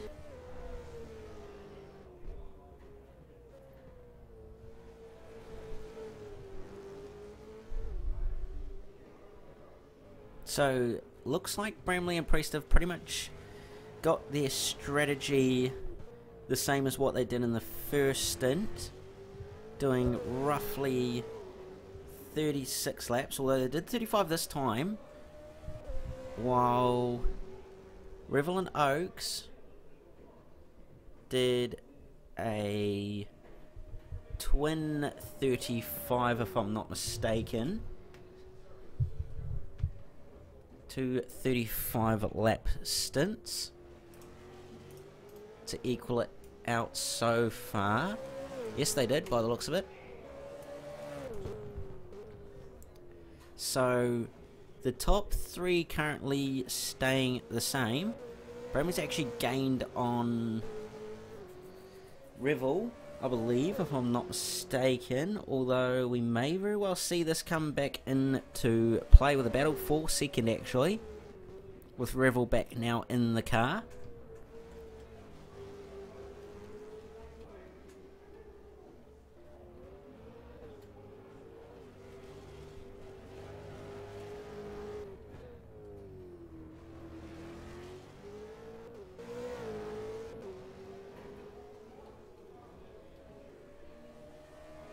The other thing about this battle between Revel and Bramley is that Bramley's actually going to be on slightly newer tyres, not by a huge amount, but he is on newer tyres by about a lap. If he can look after them enough, he may very well be able to have some sort of advantage near the end of a stint. It's unlikely that 1 lap of tyres is going to make the ultimate difference, but you never know.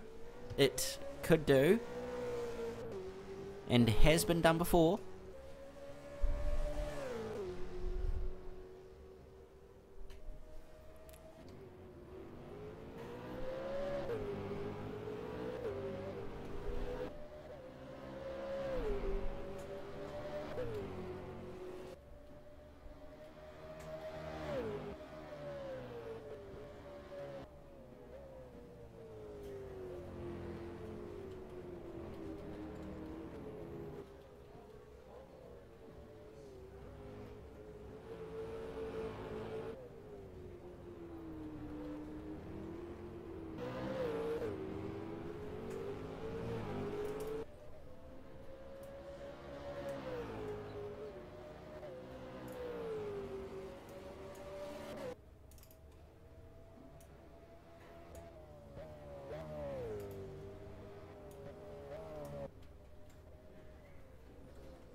So, couple of people yet to pit at the moment.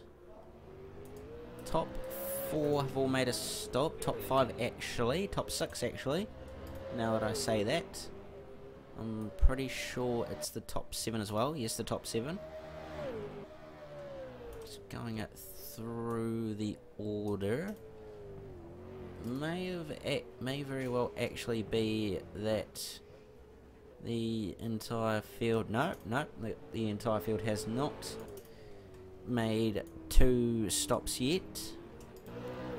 From what I can tell, Dance and Charlton are the only pairing to actually not have made their second stop yet.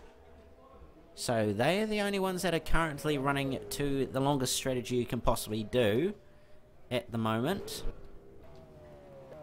Get Chris on screen as he comes out of the final corner. There goes Bramley by. Slots back in behind. Yep, there we go. Chris not doing too bad of a job so far in this race. He's been doing fairly alright for his first time. He's not too bad of a driver himself, so he's been doing alright. He's been somewhat consistent, just pondering about getting a somewhat solid finish for Tony. Tony currently also the current social league points leader by quite a sizable margin as well, just over 90 points over second place Luke Dunsford. So if Dunsford can keep this up, he will close that gap down a little bit, although in the current situation of points, Tony could still miss 2 rounds. Oh, Chris running a little bit wide there. But anyway, as I was saying, Tony could miss about 3 rounds worth and could still possibly win the championship in that social league, as Chris moving to the inside and just about the wall there.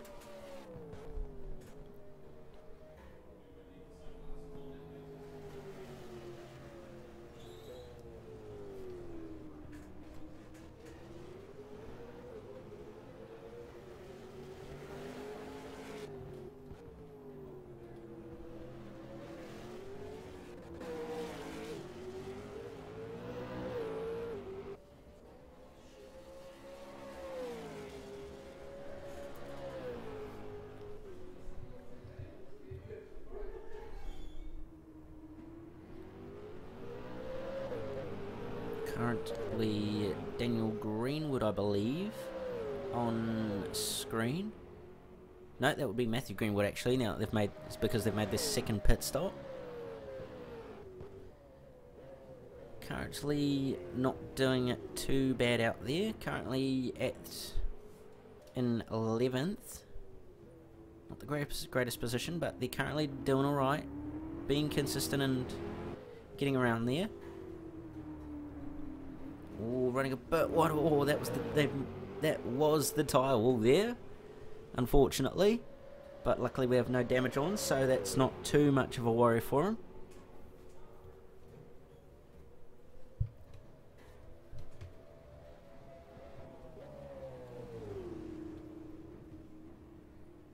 Daniel Greenwood actually having done quite a bit of work as far as R-Factor modding goes, having built Hampton Downs and a number of other tracks in New Zealand, as Wayne Gaskin just trying to get up the inside of Matthew there. That was never going to work, but anyway, Daniel having built quite a few New Zealand tracks for R-Factor, and he's done a very good job at them as well. Oh, Matthew getting very sideways on the exit of turn 1 there. But anyway, just a bit of a fun fact for you all, I guess. With not a lot of action on track happening at the moment. Battle for second pretty stagnant at the moment. Roughly about 10 seconds between Bramley and Revel. Let's quickly jump to Chris Bramley, currently sitting second, with a bit of lapped traffic in front of him of, I believe that was actually Greenwood and, yes it was, Greenwood and Siverson. Or Jen just getting a little bit off track there, letting Chris through. Reasoning for the Kenwood on that Nissan on the bonnet, as you can clearly see, is Chris actually drives a Kenworth for main freight here in New Zealand, as Jen just runs a little bit wide there in the background. Meanwhile, so yes, Chris also owning quite a nice setup that he's bought in collaboration with Hyper Stimulator New Zealand, as Chris going right off out onto the grass there to get by Matthew there. That was very interesting of a line, as Matthew has gone off there at the end of the straight. He's managed to come back on safely.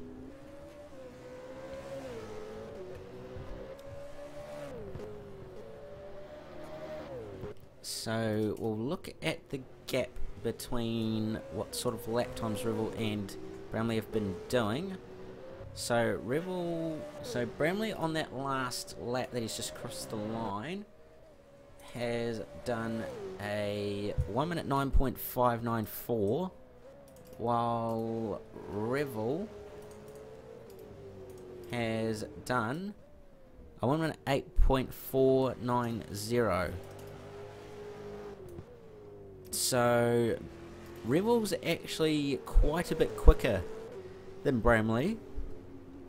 So we may very well see Revel come back into this and actually possibly fight for a podium at this point. Being now not 20 laps away from the lap 100 mark in the race.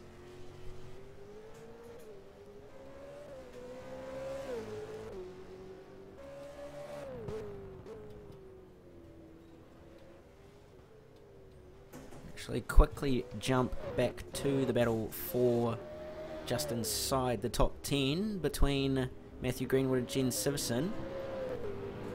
Currently at the back of the field, but they've been pretty close together for the past few laps.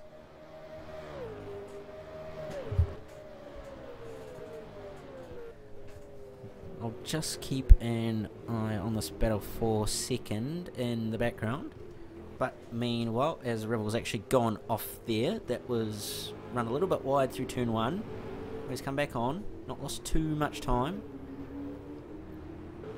But anyway, Greenwood and Siverson being fairly close for the last few laps, not too far apart. Although they are at the back, they've been doing fairly alright, consistent and giving each other plenty of racing room, and having a good old battle at the back. And this is the thing you can't discount about the drivers at the back. Although they may not be up the front, they can still provide quite some entertaining racing, to be honest. As Matthew just moves over. I think he was looking to possibly let Dave by.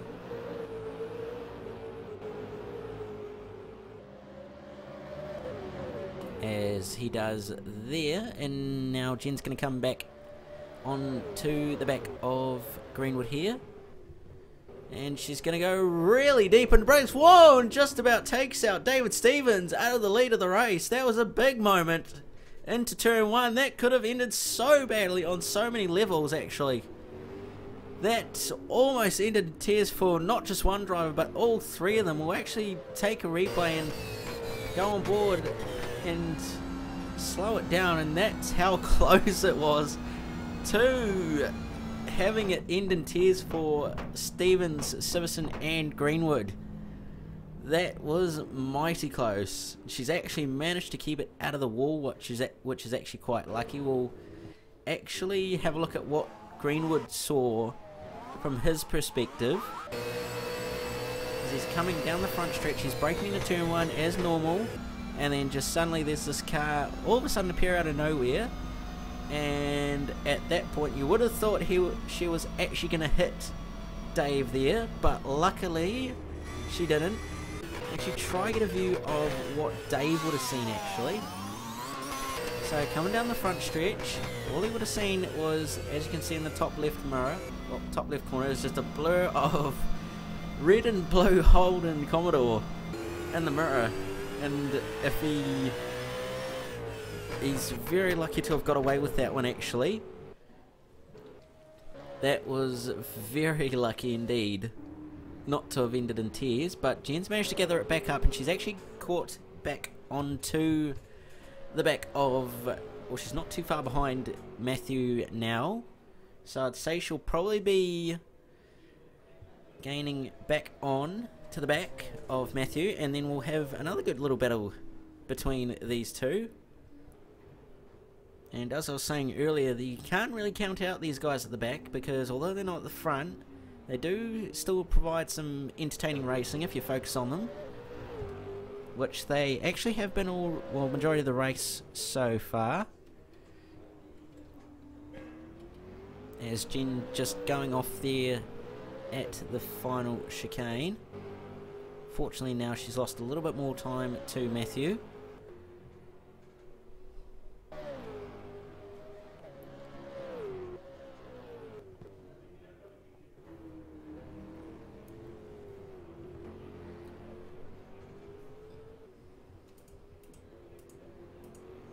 So it's looking like the battle for second has actually closed up a little bit by the looks of it. Rebel's actually gained quite a bit on Bramley here. We'll actually jump on board with Rebel shortly. Believe that is David Stevens, sorry, just behind him. And that is to actually put Rebel a lap down. So this is an interesting situation for Revel, because with him going a lap down from David Stevens, it's going to be very hard for for Taylor and Josh to gain that lap back.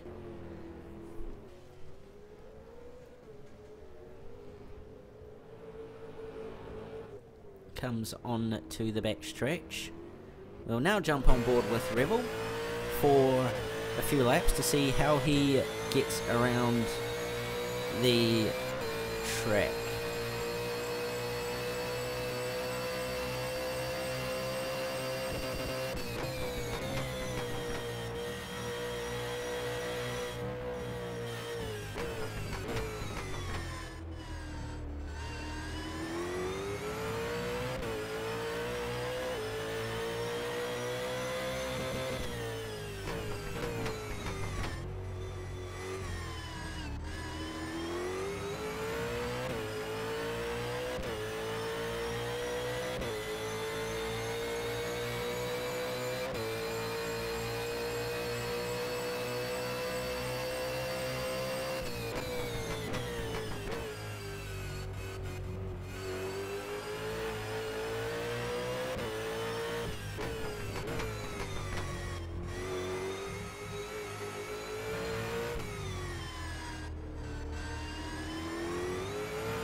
So that was a onboard lap with Revel. Apparently something's actually happened further in the back between Greenwood and Siverson. So Greenwood's coming to off the back stretch, and he's actually made the tyre wall, and that's actually allowed Jen to go by.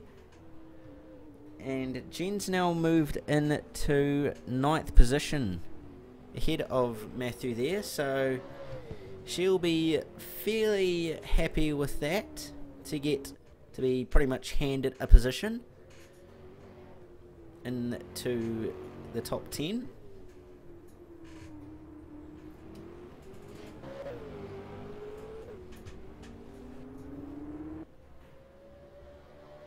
Jen has actually been driving fairly well actually this race. She's not been too quick, but she's been driving quite well. She's been doing fairly consistent lap times throughout her stints, which is very good to see. She's been improving throughout the time she's been racing with us, which is always a good thing to see from a field perspective. As Greenwood's also gone around again, I'm not sure if there was contact there. We'll grab a replay quickly, and that was close to being contact with Bailey and Wilds. Whoa, and he's dropped it again almost on the exit of the final corner, so we'll see what actually happened here. So he's come through the final corner, well, into the final chicane, and he's actually done it on his own, unfortunately. So that's a bit unfortunate. That's gonna let Jen Simpson get away a little bit more, unfortunately, and then he's almost looped it out of the final corner as well. Just possibly needs to back off a little bit to let those tyres cool back down. But anyway,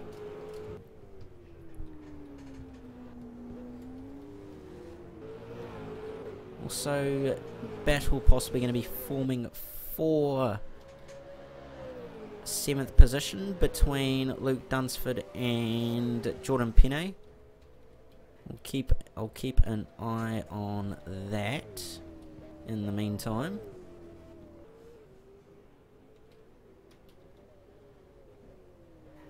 So we'll jump to the battle for 2nd.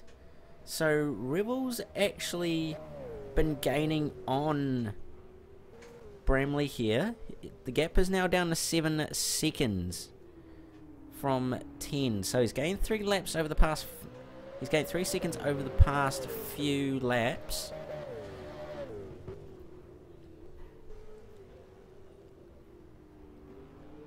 So we could possibly see him come back into contention for a 2nd place finish.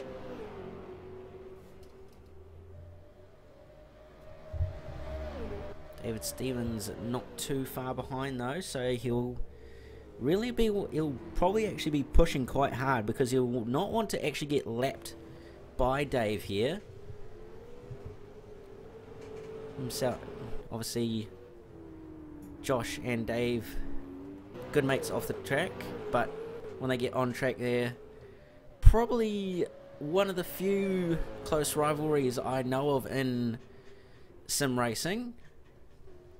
For those of you who follow the V8 Supercars Online Premier Series, I guess you could somewhat probably relate it to the rivalry between Josh Rogers and Jared Filso, or Madison Down for that matter.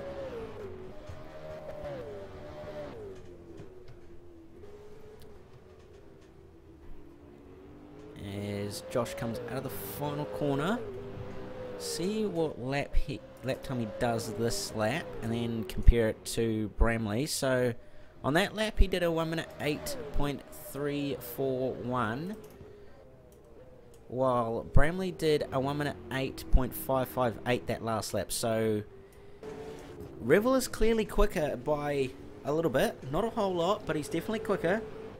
So this is going to be interesting to see how this plays out. The gap now down to 6 seconds between the two of them. Bramley being held up a little bit by traffic just up the road from, which is just up the road from Revel.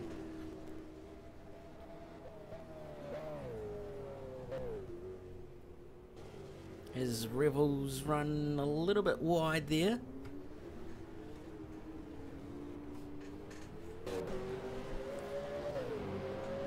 Through the S's.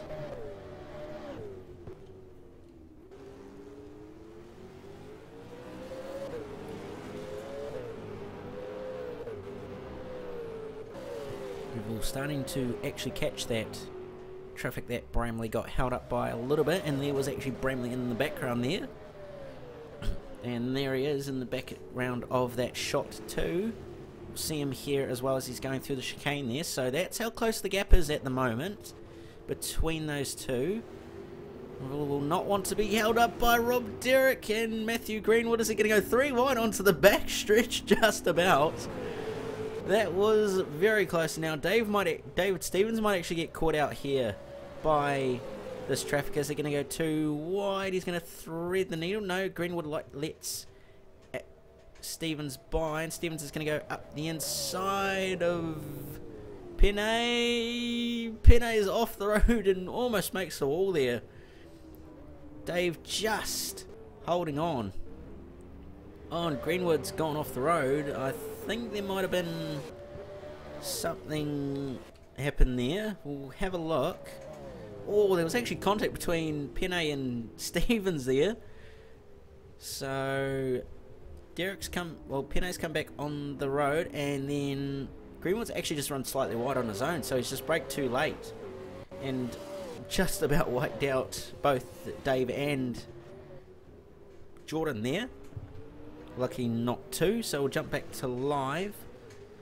So he's actually a little bit closer to Josh now, which is actually quite interesting to note, because Dave's tyres will actually be starting to get to the point of being a little bit too worn out, with the fact they pitted a little bit earlier than they did in their first stint, whereas Revel and Oaks pretty much did an equal stint of 35 laps in their first and second stints.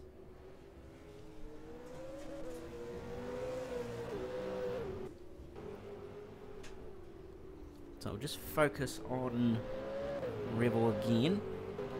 Chris Bramley just up the road. Gap's not too big. It's fluctuating between 7 and 6 seconds at the moment. And 8 seconds as well. So this is going to be interesting to see how this works. Should be not too far away from actually seeing some more pit stops,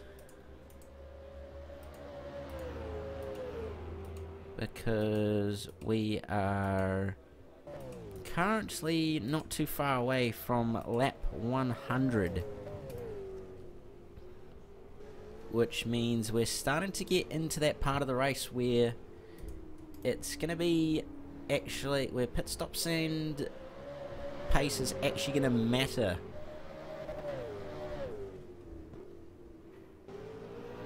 David Stevens very close now at the moment to the back of Josh Revel.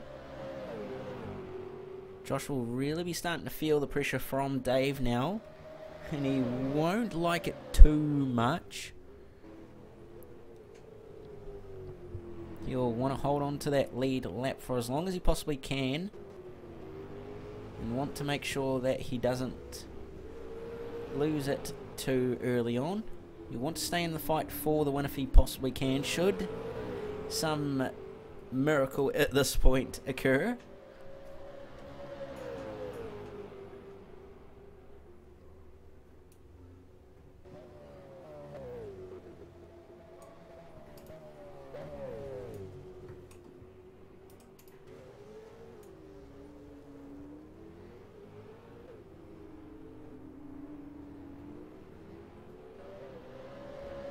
So, looks like Dave Stevens is starting what is roughly the 30th lap of his stint, while Revel is starting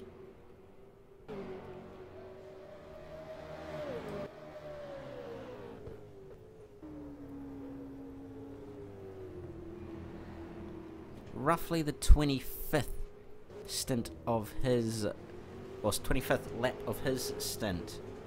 So Rebel has younger tyres, but it doesn't seem to be showing with how close Dave has been getting to the back of Josh's car in these past few laps.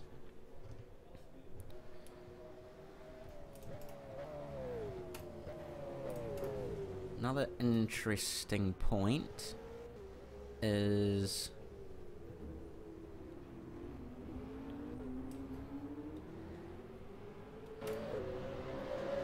Bramley's also getting to roughly the same point. He pitted 1 lap later than Josh, and Josh has actually let Dave through. Probably the right thing to do, but he probably won't be too happy, I'd say. He'll be a little bit disgruntled with the fact that he's had to give up a lap.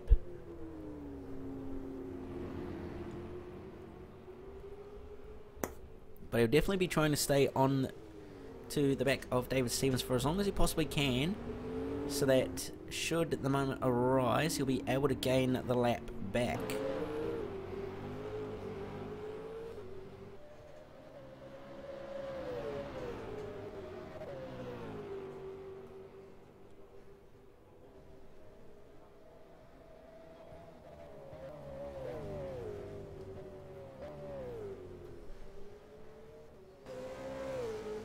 So Bramley not too far up the road from Stevens and Revel at the moment. Should see Stevens come into the pits shortly, as Christensen and Samways are now in the pits.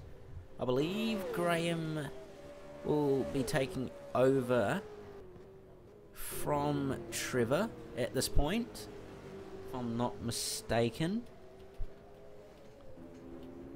as Trevor is exiting pit lane now.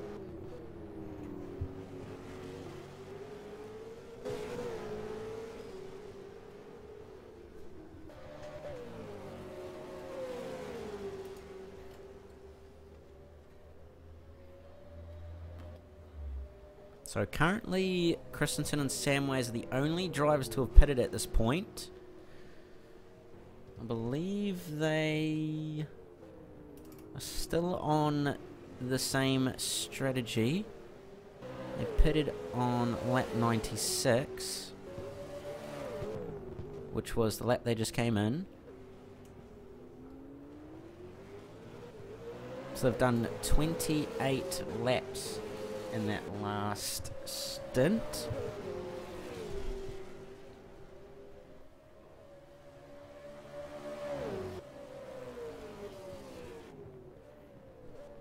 Which is a little bit less than what they did earlier on.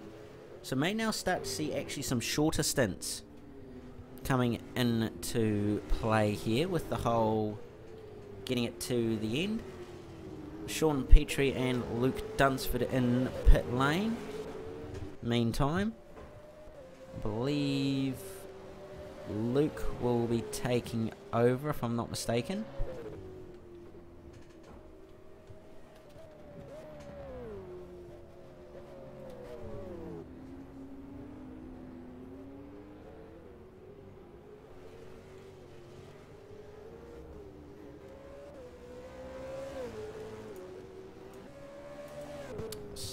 So David Stevens is probably going to be coming in shortly, I would say, as he does... No, he doesn't actually. That pit entry is actually very deceiving, actually, because of how short it is and where it is placed. Very easy to think someone is coming into pit lane when they actually aren't. Oh, and a big lock up there from David Stevens in a turn 1. That is not quite the way to look after your tyres, as Josh Revel in the background there getting past Tony Dance. Oh, I think it might actually be Chris Charlton. I believe that would be Chris at the helm currently. So they haven't pitted in the last few laps. Yes, it would be Chris.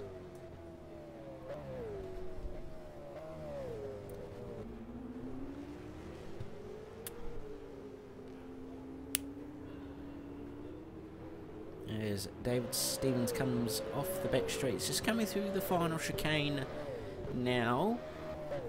So this will be to start lap 102, as we see, I believe that was Bailey and Wilds in pit lane. I believe Ryan Bailey is going to be taking over from Jason Wilds, and Jen Siverson is also coming to pit lane, so Wayne Gaskin will take over from her. But as I was saying, lap 102 has been started by your race leaders, David Stevens and Nathan Addis. David Stevens at the helm currently. Oh, and a bit of contact from Greenwood there. That could have very well ended in tears for the current race leader.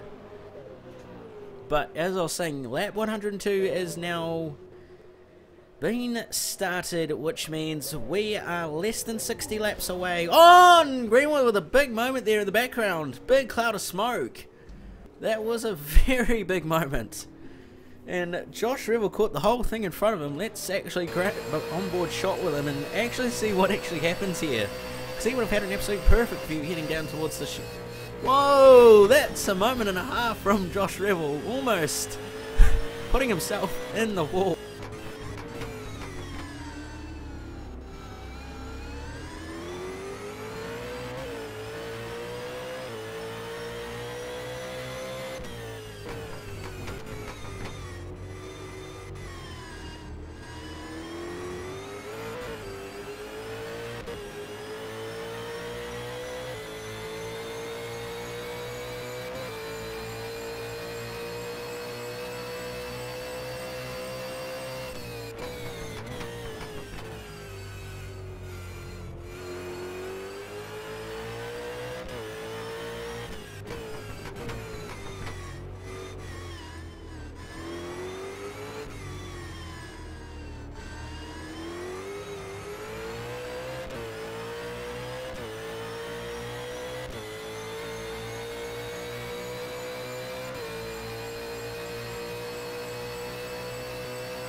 But anyway, continue on. That was quite the moment for Josh Revel there earlier on.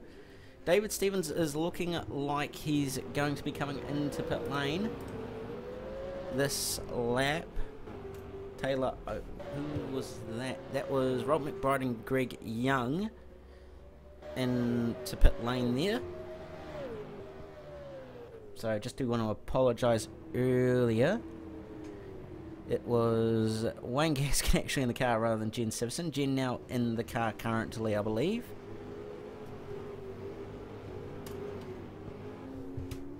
Oh, Revel with a bit of a sideways moment there out of the coming onto the back stretch, just getting on that outside curb and braking, which unsettled the car a little bit.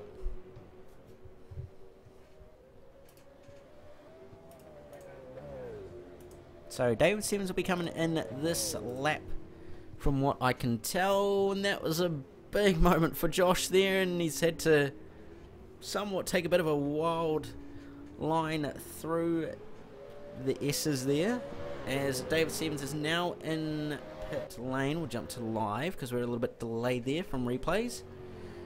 So David Stevens is now in pit lane. He's about to pull into his box now, and Nathan Addis will take over. He's into his box, and Nathan Addis will take over now. So Josh Revel is going to be a man on a mission this lap to try and gain some serious time back after going a lap down. He didn't fall too far behind in that last lap. Well, when he did get lapped by Dave. So this is going to be interesting to see what happens here. So Josh coming through the S's now, pretty wild. He is yet to pit though, and Addis is away, and he's leaving pit lane. So there is Addis, and there is Revel through the final chicane. So it's still a fair margin between the two of them, but he's at least gained some sort of time back. I'd say he's probably going to be pitting in the next few laps, more than likely, because he's going to have to get some go juice and new tyres, as those Dunlops will probably be a little bit more than second hand at this point, and he'll be starting to run out of fuel. And the last thing he'll want to do is Jamie Whincup and run out of fuel with a few corners to go. I think he's actually got a flat tyre. Oh, Josh Revel with a big moment there. I think he may be actually on flat tyre. So he may have gone past the point at which the tyres do expire. Well, explode more or less. And he does have a flat tyre indeed, so he's going to struggle to get around this last lap. I don't even think he's going to make it. No, he's going to hit the wall. Oh, and that's a big moment. Josh Revel is in the fence with a flat tyre, a flat right front tyre. So he's left it as late as he possibly can, and he's totally cost himself any chance of possibly winning this race at this point. He's definitely going to have to bring it in this lap. Struggling to get it around any left-handed corners as he comes into pit lane to put a non-flat tyre on that Holden Commodore. So Josh drove for a total of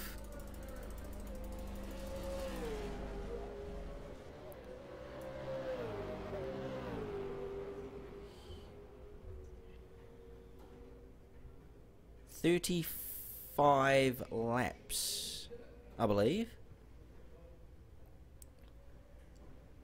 Yeah, 35 laps. That's quite interesting that they've only managed to go 35 laps on their tyres. So again, that whole coming back to looking after your gear instead of trying to throw it around and push as hard as you possibly can. So there goes Bramley, and there goes Addis. Or Priest, sorry. So Josh Revel is now effectively a lap down and has pretty much fallen completely out of contention for this race. He's not going to be too happy with himself, and he's probably going to be kicking himself about that, because he's going to have lost quite a bit of time with that. So Chris Bramley currently leading this race ahead of Nathan Addis. Nathan already pitted, so Bramley's yet to pit.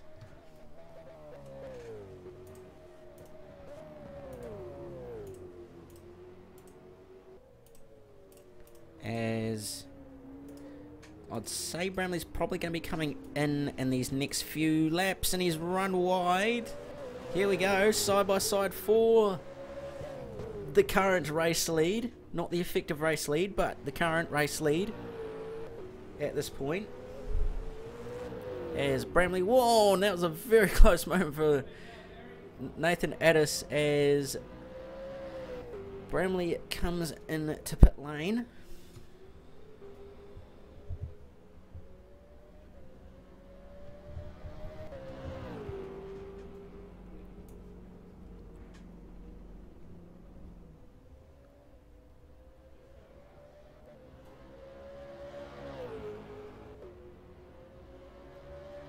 So Craig Priest will be getting into that Nissan Altima to take over from Chris Bramley. So Nathan Addis is coming towards the S's now, and Bramley, well, Priest is still in his box. He's not too far away from leaving now by the sounds of it. So he's got the revs up, and away he goes in a cloud of smoke and rubber. So he is exited pit lane now, and Addis is coming through the final chicane. So looking like it's going to be a fairly dominant win for Addison Stevens here at this point, with Priest now coming through turn 1 and Addis just coming past pit exit. I'd say it's more than likely going to be Addis's and Stevens to race to lose actually at this point. It's pretty much going to be their year at this rate, having won the Enduro Cup and Bathurst a number of times, 3-time Bathurst and also Enduro Cup champions for the Pro League. So we could possibly see a repeat of those past 3 seasons. Their winning streak was broken by myself and Josh Revel 2 years ago when we managed to beat them both at Bathurst and in the Enduro Cup, luckily. But last year it was again Nathan Addis and David Stevens taking it home, with myself racing instead with Tony, and Revel deciding to race with Brad Jesson. Unfortunately, we're also missing the pair of Ben Rothberg and Peter Reid. Unfortunately, Ben, Addis with a big moment there from using a little bit too much curve, the car gripping up slightly too much. But anyway, as I was saying, Ben currently overseas working with Hyper, so he's unfortunately going to be missing Bathurst and Sandown today, but he will be back for Gold Coast to race with Peter, which hopefully we can see a very close battle between Addis, Stevens, Revel, Oakes and Reid and Rothberg.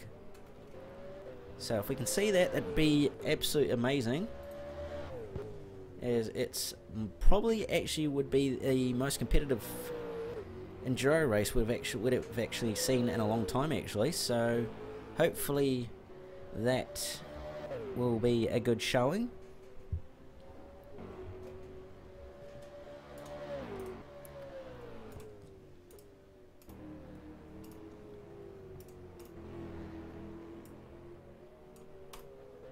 Looking like the field has been cleansed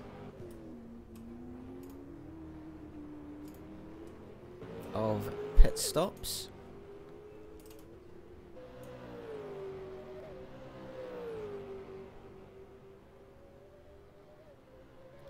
With the exception of Tony Dance and Chris Charlton by the looks of it, who once again are going for as long as they possibly can on tyres and fuel, running it long.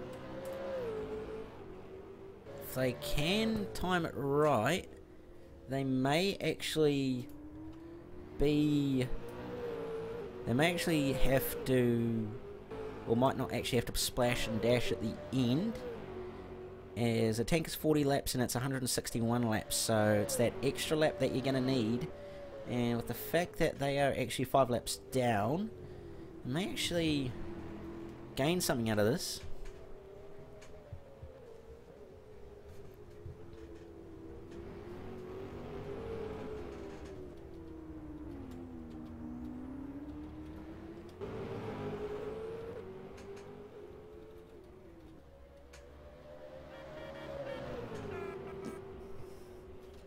Just a bit of camaraderie there from Nathan Addis and I believe Greg Young, tooting at each other down the back stretch. I'll actually go on board with Nathan for a little bit and see how he gets around this very fast Sandown Raceway for a bit of fan immersion, if that's what you'd like to call it.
So that was a bit of onboard action from onboard your current race leader Nathan Addis, who is currently at the wheel of that 4-square Holden Commodore.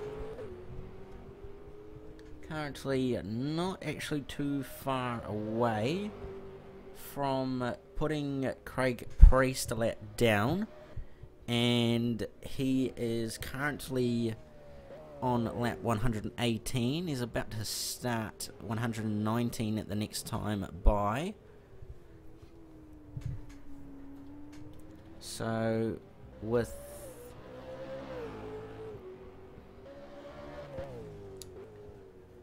not too many laps to go, the next lot of pit stops will be the final lot of pit stops by the looks of it, with considering what lap we're on. The critical lap being 120, pretty much, well, 121 more or less, depending on whether you're on the lead lap or not, as that is the lap that will get you home effectively, as it is obviously pretty much a maximum of 40 laps for tyres and a tank of fuel. Clearly a couple of guys, including Taylor Oakes, actually proved that the tyres don't go 40 laps if you don't look after them in that earlier stint where he struggled to get around the track with a flat tyre. Came onto the back stretch and went nowhere, and we saw a shower of sparks everywhere all over the track. So we'll run through the order really quickly. So currently leading is Nathan Addis, followed by Craig Priest. Then we go back to Josh Revel, who sits on the final spot on the podium. Fourth is Jason Wilds, with Trevor Christensen, I believe, in rounding out the top 5. Sixth is Rob McBride. 7th is Sean Petrie, who got a little bit sideways onto the back stretch there, just momentarily. 8th is Rob Derrick, I believe. Yes, it is. 9th is Chris Charlton. No, it'd be Tony Dance, actually. No, it would be Chris Charlton, that's right. And 10th, rounding out the top 10, is Jen Siverson, and 11th is Daniel Greenwood. So that is your current order at the moment, with 40 laps to go. There'll be 40 laps to go this time by when Nathan Addis comes across the line. He's coming through the final chicane now.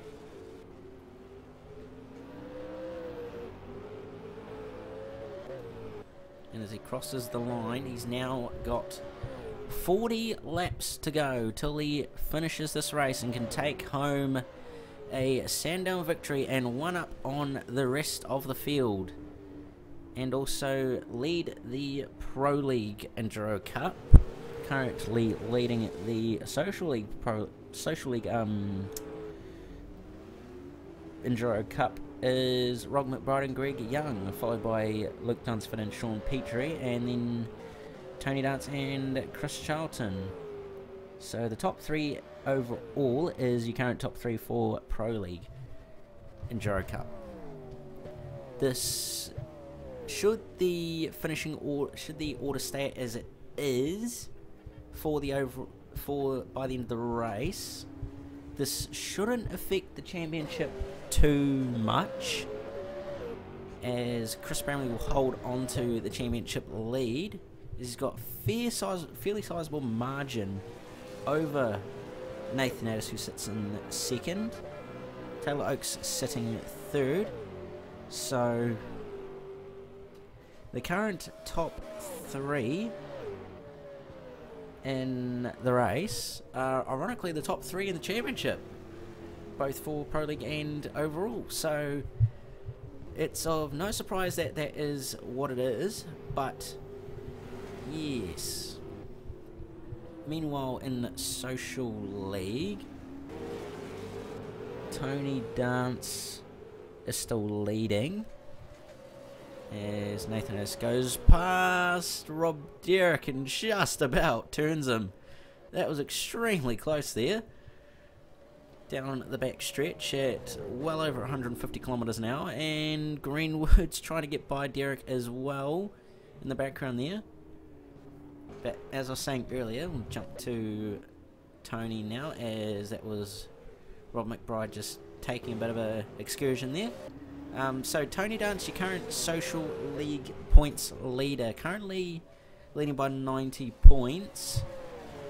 Should he finish where he is, he would finish 4th for the race, and that would put him, well, that would lose 2 points to Dunsford, who's currently sitting in 2nd in the championship for Social League.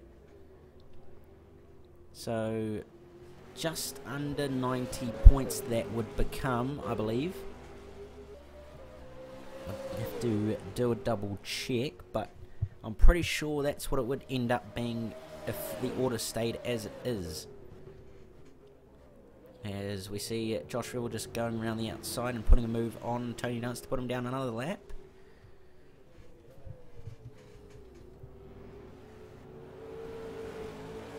Pretty much at this point we're just going to be more or less waiting for the next round of pit stops,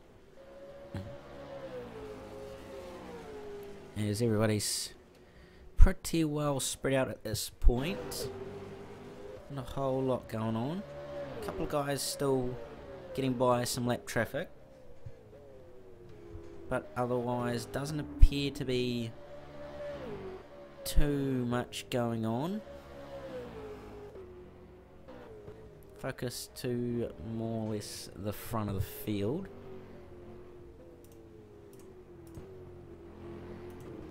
Josh Rivel is still ways behind Chris Bramley, and Nathan Addis is not too far away from putting a lap on Craig Priest, sorry.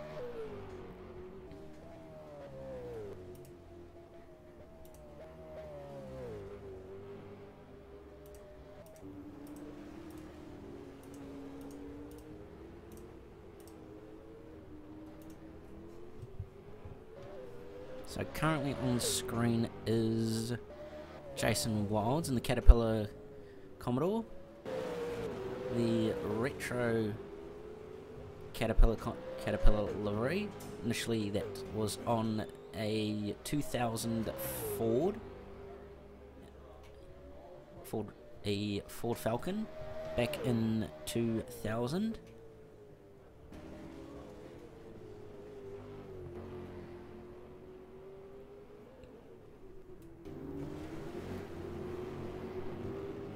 Currently got a jumble of cars just ahead of him. Rob McBride and Rob Derrick. Rob McBride currently just hunting down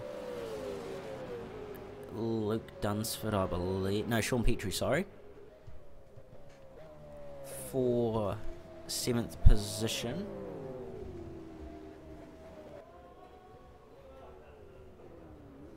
Oh, that was a bit of a moment there. Oh, and they're going at it. At the moment, that is McBride's 6th and Derrick is 8th. Currently, few laps between the two of them, but they are having a bit of fun. McBride currently 6th while Derrick is 8th, and Dunsford looking to possibly try and do something here. Make a move on McBride. And Greenwood's actually not too far in the background there with this little battle.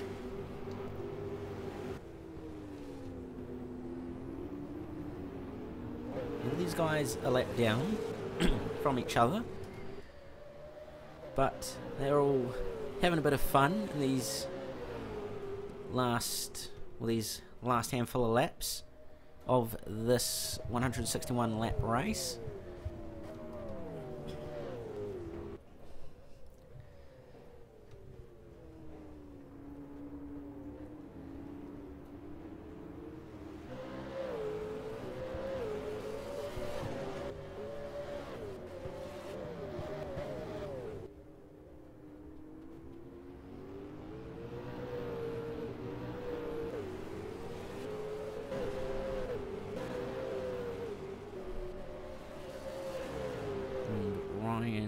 Jason Wild, sorry, going by Rob Derrick and giving him a casual toot of the horn to say thank you. Daniel Greenwood all over the rear end of Rob Derrick here.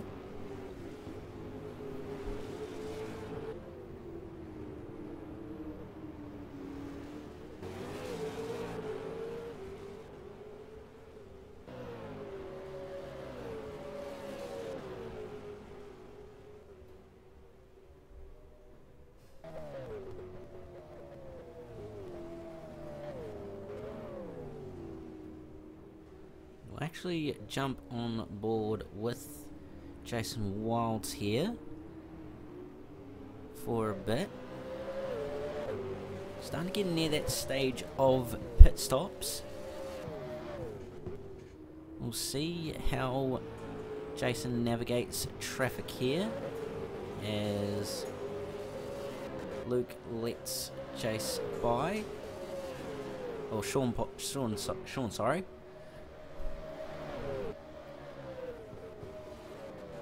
We'll jump on board as Jace comes through turn 1 and see how he gets through and around Sandown.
So that was a bit of onboard action with Jason Wilds there, as you saw Nathan Addison, David Stevens in pit lane for their final pit stop.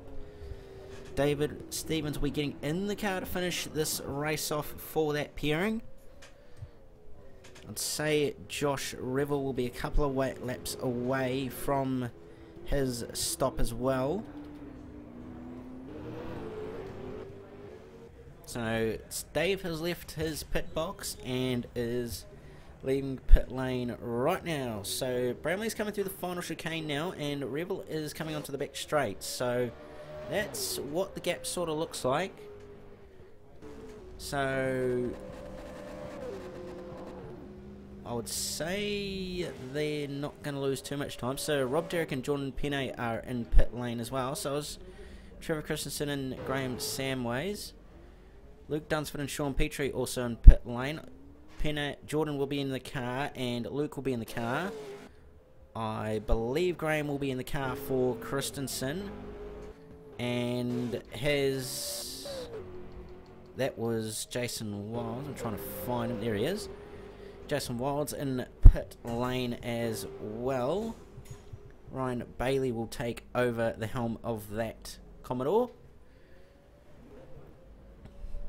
Jen Siverson and Wayne Gaskin just going by there in the background. As Christensen is leaving his box.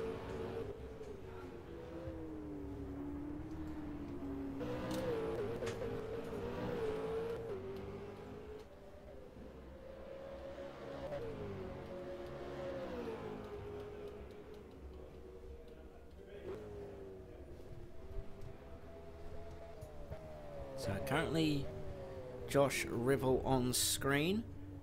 Oh, and a big moment there over the curb. Through the S's for him there. Probably just a little bit too much curb.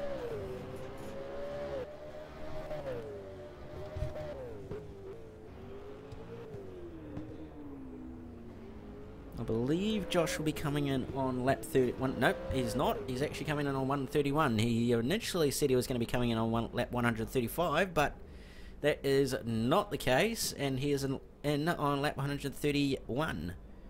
So he will hand that car over to Taylor Oakes to finish this race.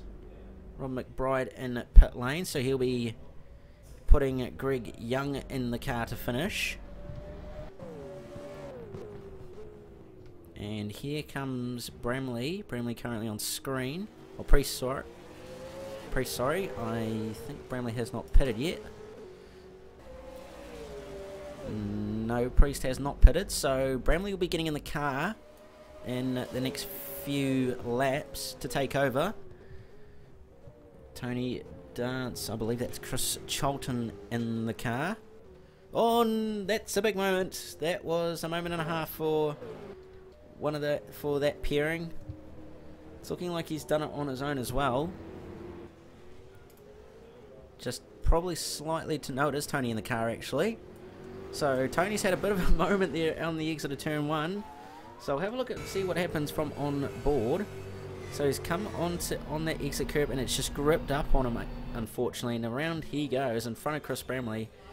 He actually made the wall there. He's actually put it in reverse before he's actually even hit the wall, so actually not too bad of a trick there. Some very quick thinking from Tony to try and get out of the sticky situation he was in. Jumping back to live now.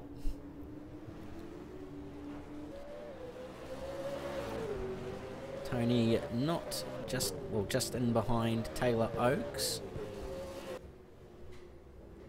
So now it's going to be a matter of counting down the laps. With less than 30 laps remaining, it's crunch time for everyone. And with pit stops out of the way, it is time for these guys to put the visor down and put the hammer down. As they try to get to the end and make up any more positions if it's possible. And any time up on the guy ahead, which a number of these guys will be wanting to do. It's probably the better way of saying it. As Ryan Bailey is going to be putting a move on Tony Dance here. Tony moving over for Ryan. So they come into the S's. Oh, that's just slightly a bit wild through the S's for Tony there. Managing to hold on to it actually. Very good car control.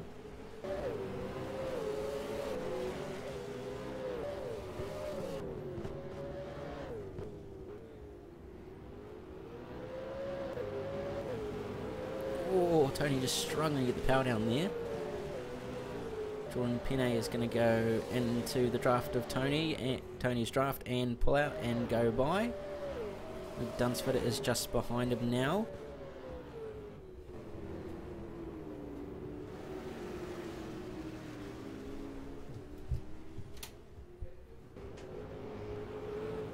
looking pretty busy at the moment in the mid-pack lot of drivers.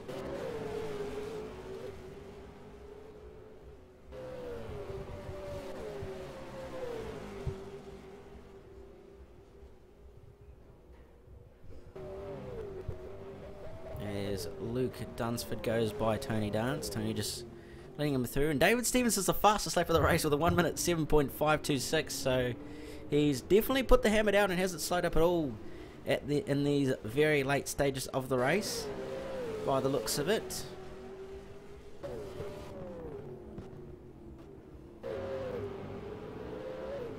Quickly just go through the field. Quickly just actually run through the order with these final pit stops now completed. David Stevens leads this race by a huge margin from Chris Priest is yet to make his final pit stop, so he will drop fairly way down. Taylor Oakes, in third, with Ryan Bailey just going by there. Bailey sitting in fourth, but he's a lap down from Oakes. Unfortunately, this actually could have been a very close and interesting battle, actually, if it hadn't been for that extra lap. Fifth is Graham Samways. Sixth is Greg Young. Seventh is Jordan Penne. Eighth is Luke Dunsford. Ninth is Tony Dance. 10th is Matthew Greenwood, and 11th is Wayne Gaskin. So that is your race order after the final lot of pit stops. We've got David Stevens on the screen at the moment. So the only positions that could really change, although it's probably unlikely to, are for 5th and 6th, 7th and 8th, and 9th and 10th. Fortunately, those numbers, well, those positions won't be changing too much, as the position is some of those positions are multiple laps behind each other,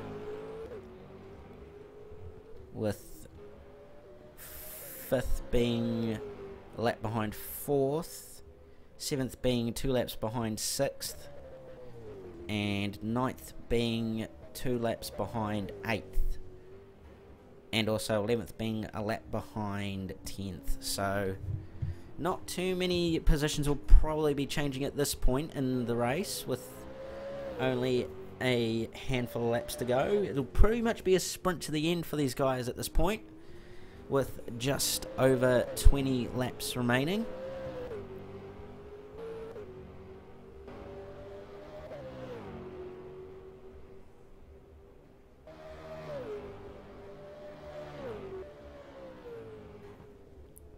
As David Stevens does the fastest lap of the race again, with a 1 minute 7.432, as you can see on screen there in the bottom left corner.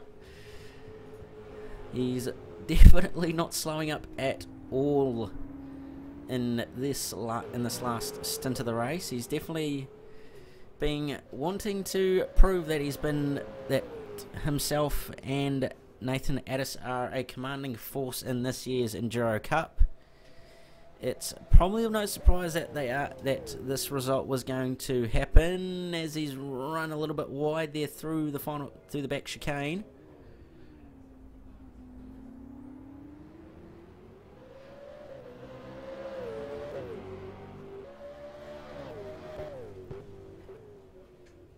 He's coming through the final chicane. Bramley seems to be catching. No, actually, sorry. Stevens seems to be pulling away by a number of tenths, actually. Be primarily down to the much newer tyres on that car.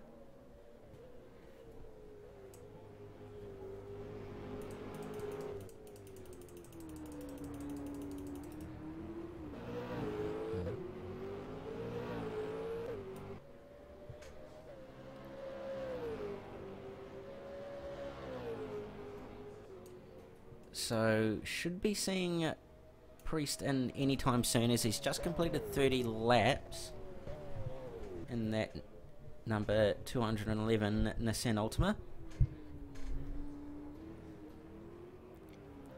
And with this time by for Stevens, it'll be 21 laps remaining. We should be seeing him make his final stop for a bit of fuel and some fresh Dunlop softs.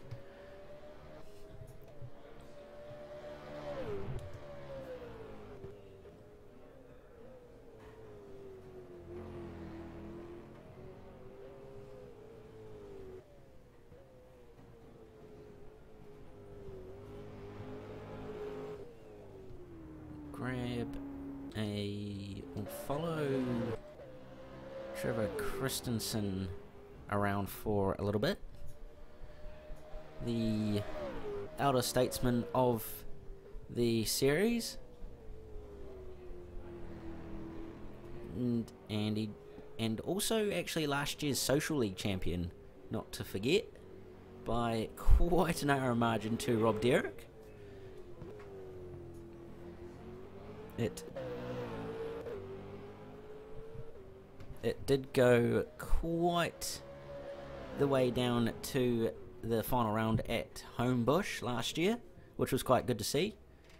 And Trevor's made the jump up to Pro League this year, and he hasn't actually done too bad for himself actually. He's been more or less one of the quieter drivers, not too much up there, but he has been doing alright, giving majority of the guys a good run for their money.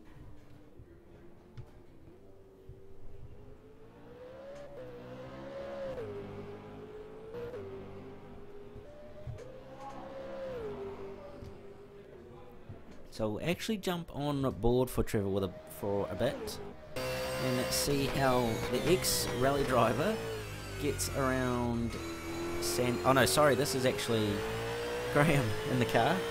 I apologise.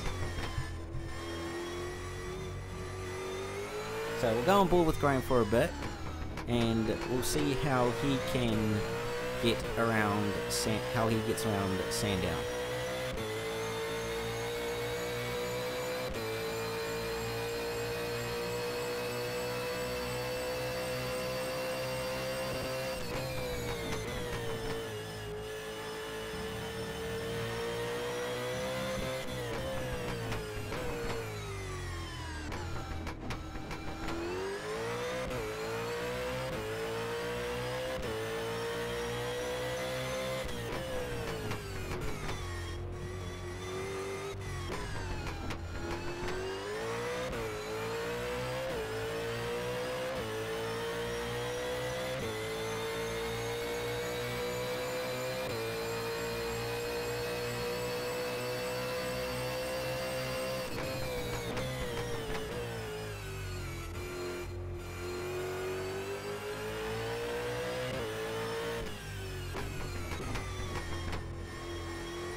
So that was a bit of onboard action with Graham Samways in that repair management Holden Commodore.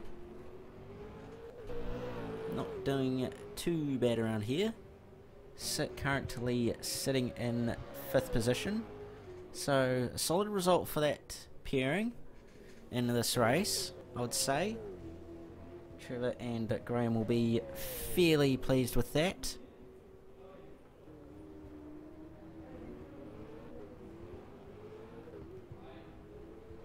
As I was actually saying earlier, before I did mistake the two of them, Trevor is a former rally car driver in New Zealand. One of the few, was a very, very good one back in his day when he did it.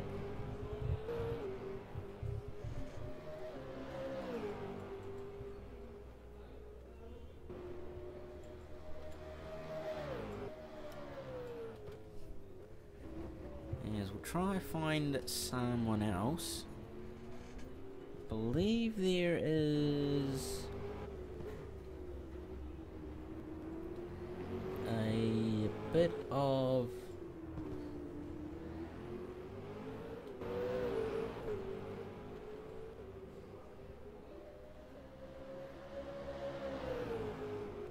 doesn't appear to be any,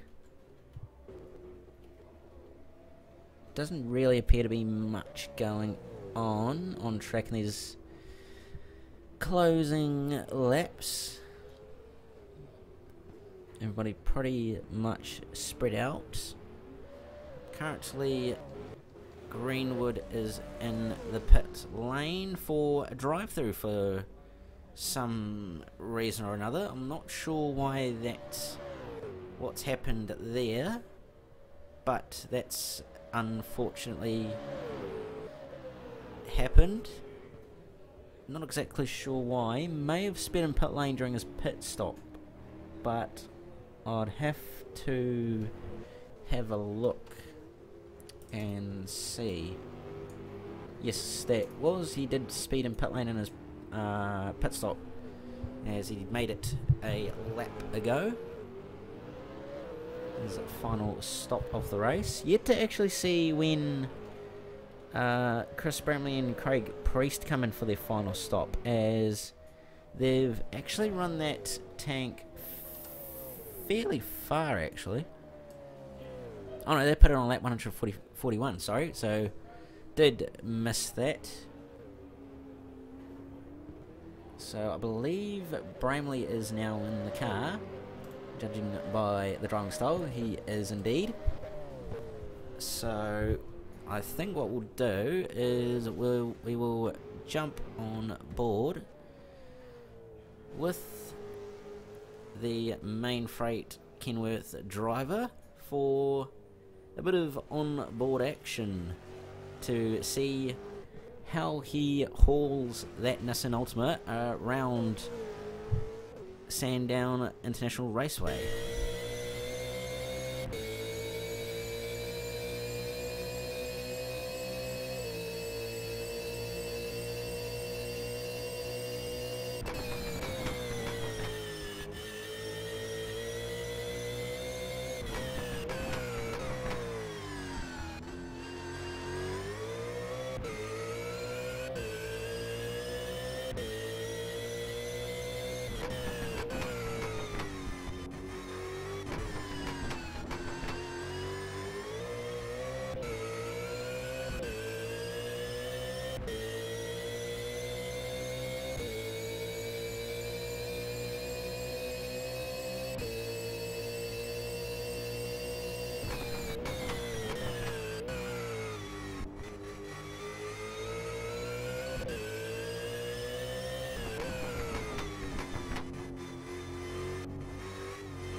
So that was a bit of onboard action with Chris Bramley there. Apparently there's been a bit of a moment further back with Jen Siverson at the end of the back straight through the S's.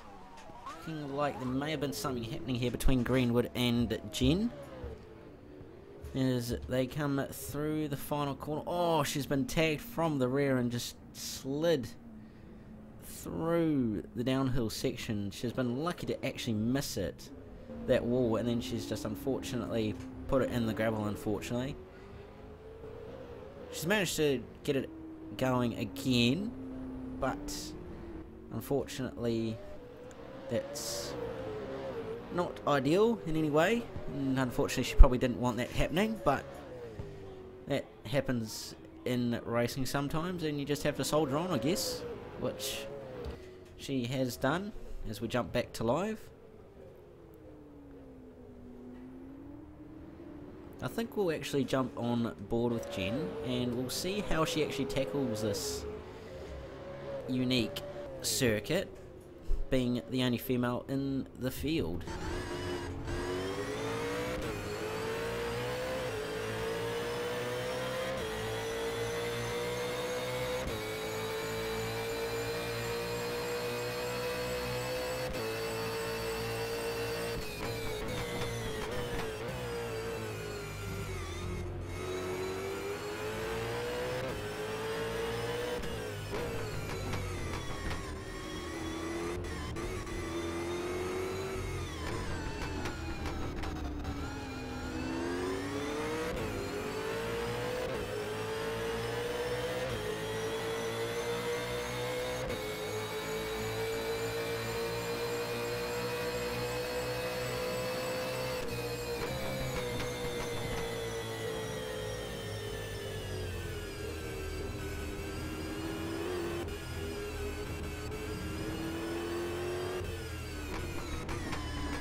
So that was a bit of on-board action with Jen Siverson, but we've had a bigger moment further back in the field. Luke Dunsford has had a wild moment into pit lane by the looks of it, and that could prove detrimental. Not sure how he's actually done that, but oh, he's dropped it coming into pit lane, and over the inside pit wall he went. He was actually sitting in, I believe, 8th at the time, and he's actually stuck there, I believe. No, he has actually got out, so he has actually got back out on track, but that's cost him a huge amount of time, unfortunately. That's a very bizarre situation. I've never actually seen that happen before, and I don't think anyone else has. That's, that's a very bizarre incident, and I'm not sure how he's actually done that, but oh, he's dropped it coming into pit lane, and over the inside pit wall he went. He was actually sitting in, I believe, 8th at the time, and he's actually got out, so he has actually got back out on track, but that's cost him a huge amount of time, unfortunately. That's a very bizarre situation. I've never actually seen that happen before, and I don't think anyone else has. That's a very bizarre incident, and I guess carry on. But that's very lucky that he's actually managed to keep it going, as usually that sort of stuff doesn't actually end too well. So Luke Dunsford very lucky with that situation there to luckily get out of it, or get out of that strange place. Well, between the pit wall and the pits and the racetrack. So he is now he's still 8th. Luckily. Unfortunately, he's had to do also a drive-through for, I'm not sure whether it's speeding in pit lane. I believe it is speeding in pit lane, but I'm not 100% sure. I'd say it is, but we'll find out in a minute what it was, whether it's a stop-go or a drive-through. It's looking like it's a drive-through, as he's driving through pit lane. Yes, it is. It is a drive-through for speeding in pit lane. So that's unfortunate for him, and now that's brought Tony Dance back into contention for an 8th place finish possibly. So if Tony can get it together in these last few laps, he may very well be able to get an 8th place finish here.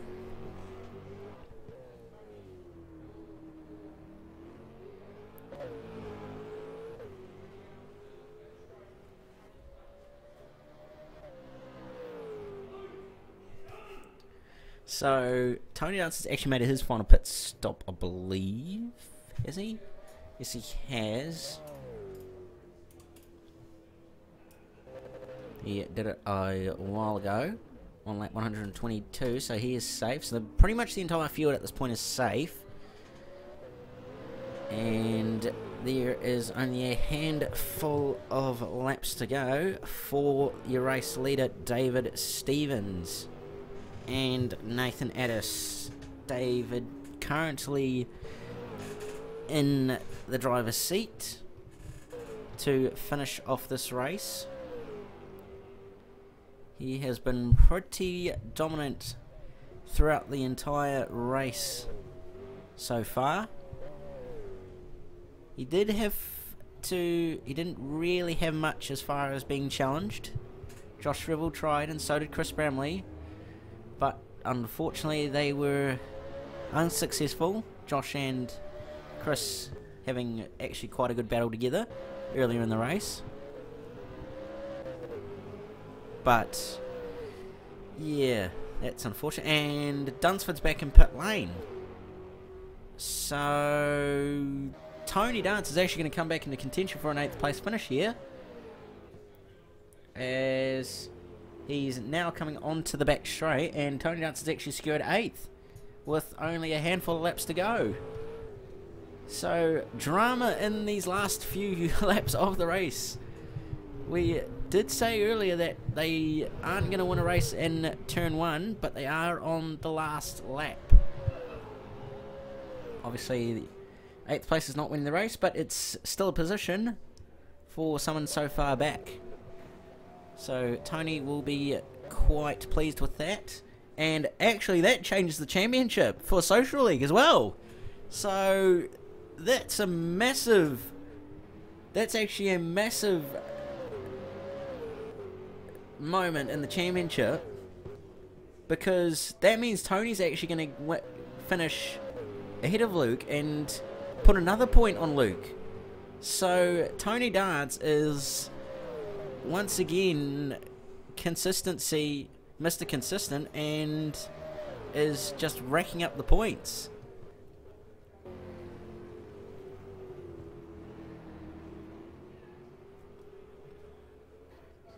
So it'll be 4 laps to go, this time by for Dave Stevens. Next lap will be 3 to go. An absolutely dominant race with pretty much hardly, if not any, sort of competition really throughout the race. He's pretty much driven away from the field. Credit to his teammate Nathan Addis also, who's driven quite well in this race despite not being 100% comfortable with how the car handles, which he said earlier today.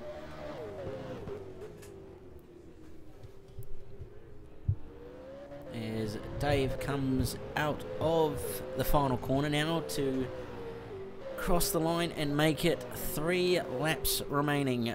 3 laps is all that stand between himself, Nathan, and that Sandown victory for 2017 to kick off their Enduro Cup campaign.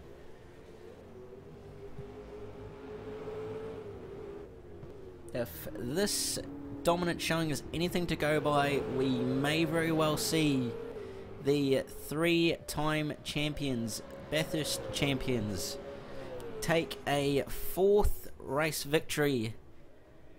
Very possible indeed it is, but that will all be decided when, in 2 weeks' time, when we visit the mountain.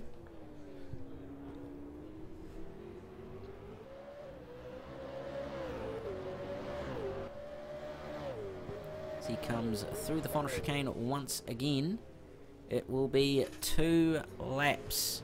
2 final laps. He doesn't have to do anything stupid. He doesn't have to do anything silly. He just needs to finish and bring it home.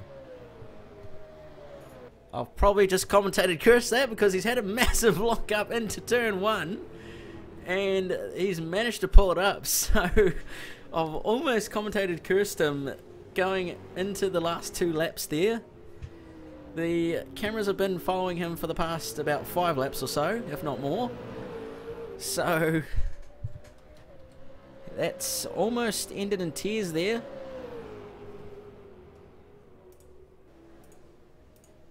As looks like Ryan Bailey and Graham Samways are actually having a little bit of a battle here for 4th and 5th. Unfortunately, Bailey is 1 lap ahead of Graham, so he has 4th place secure, but why not give it a bit of a go and trying to have a little bit of fun at the end of near the end of this race.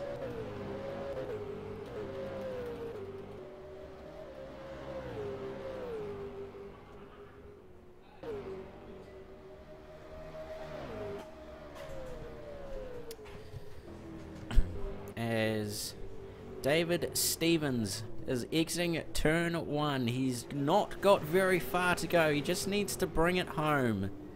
He doesn't need to do anything silly. He doesn't need to be Mr.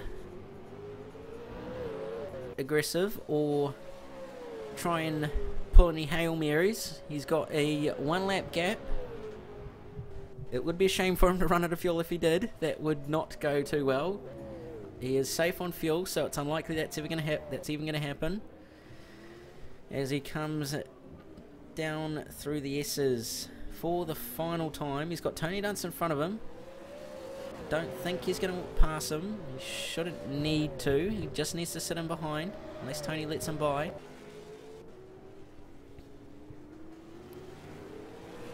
As he comes through the final corner on to the front stretch, it's going to be David Stevens and Nathan Addis who win the 2017 Hyperstimulator New Zealand Sandown 500 in round 1 of the Enduro Cup to take victory and kick their Enduro Cup campaign off with a bang. Second place is coming through the final few corners now. A trying effort, but not quite enough. They were consistent, but just didn't quite have the pace in the end. It will be Chris Bramley and Craig Priest who will take second place here at Sandown. Third will go to Taylor Oakes and Josh Revel. Fourth will go to Ryan Bailey and Jason Wilds, as Ryan Bailey is doing a few skids on the back straight.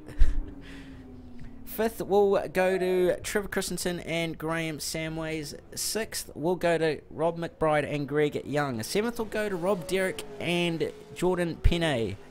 Jordan with actually quite a decent debut actually to score a 7th place, so well done to him. 8th will go to Tony Dance, as he's crawling across the line. I'm not exactly sure why. I think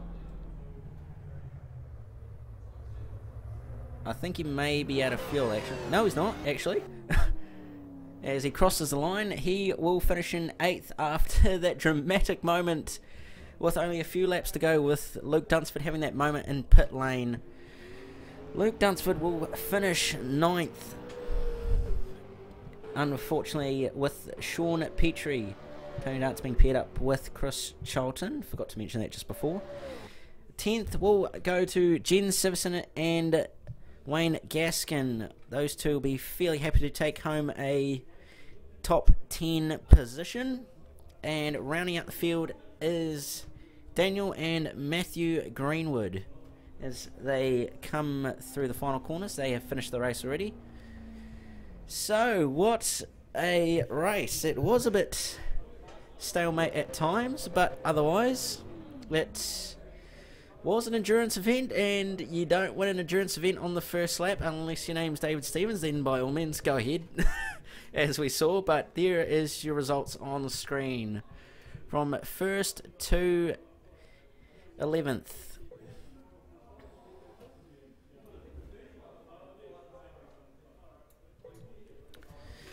So that is your results. So thank you for joining us for this year, for the 2017 Hyper Stimulator New Zealand Supercars League Sandown 500. We hope you thoroughly enjoyed the action, even though it did at some times become a little bit stalemate. But otherwise, that's an endurance event. You can't expect it to always be exciting. But otherwise, thank you for joining us. We hope to see you in about 2 weeks' time, I believe, if I'm not mistaken, for what will be, as we like to say, the great race, the Bathurst 1000, the race that every driver wants to win, both virtually and in real life, on the 23rd of September, so 3 weeks away, where it's going to look like it may very well be David Stevens and Nathan Addis's race to lose, being the 3-time champions they are. Can they make it a 4th win? I can't really say, but it may very well end up being. So we hope to see you in 3 weeks' time for the great race. As for now, thank you for joining us, and we will see you next time.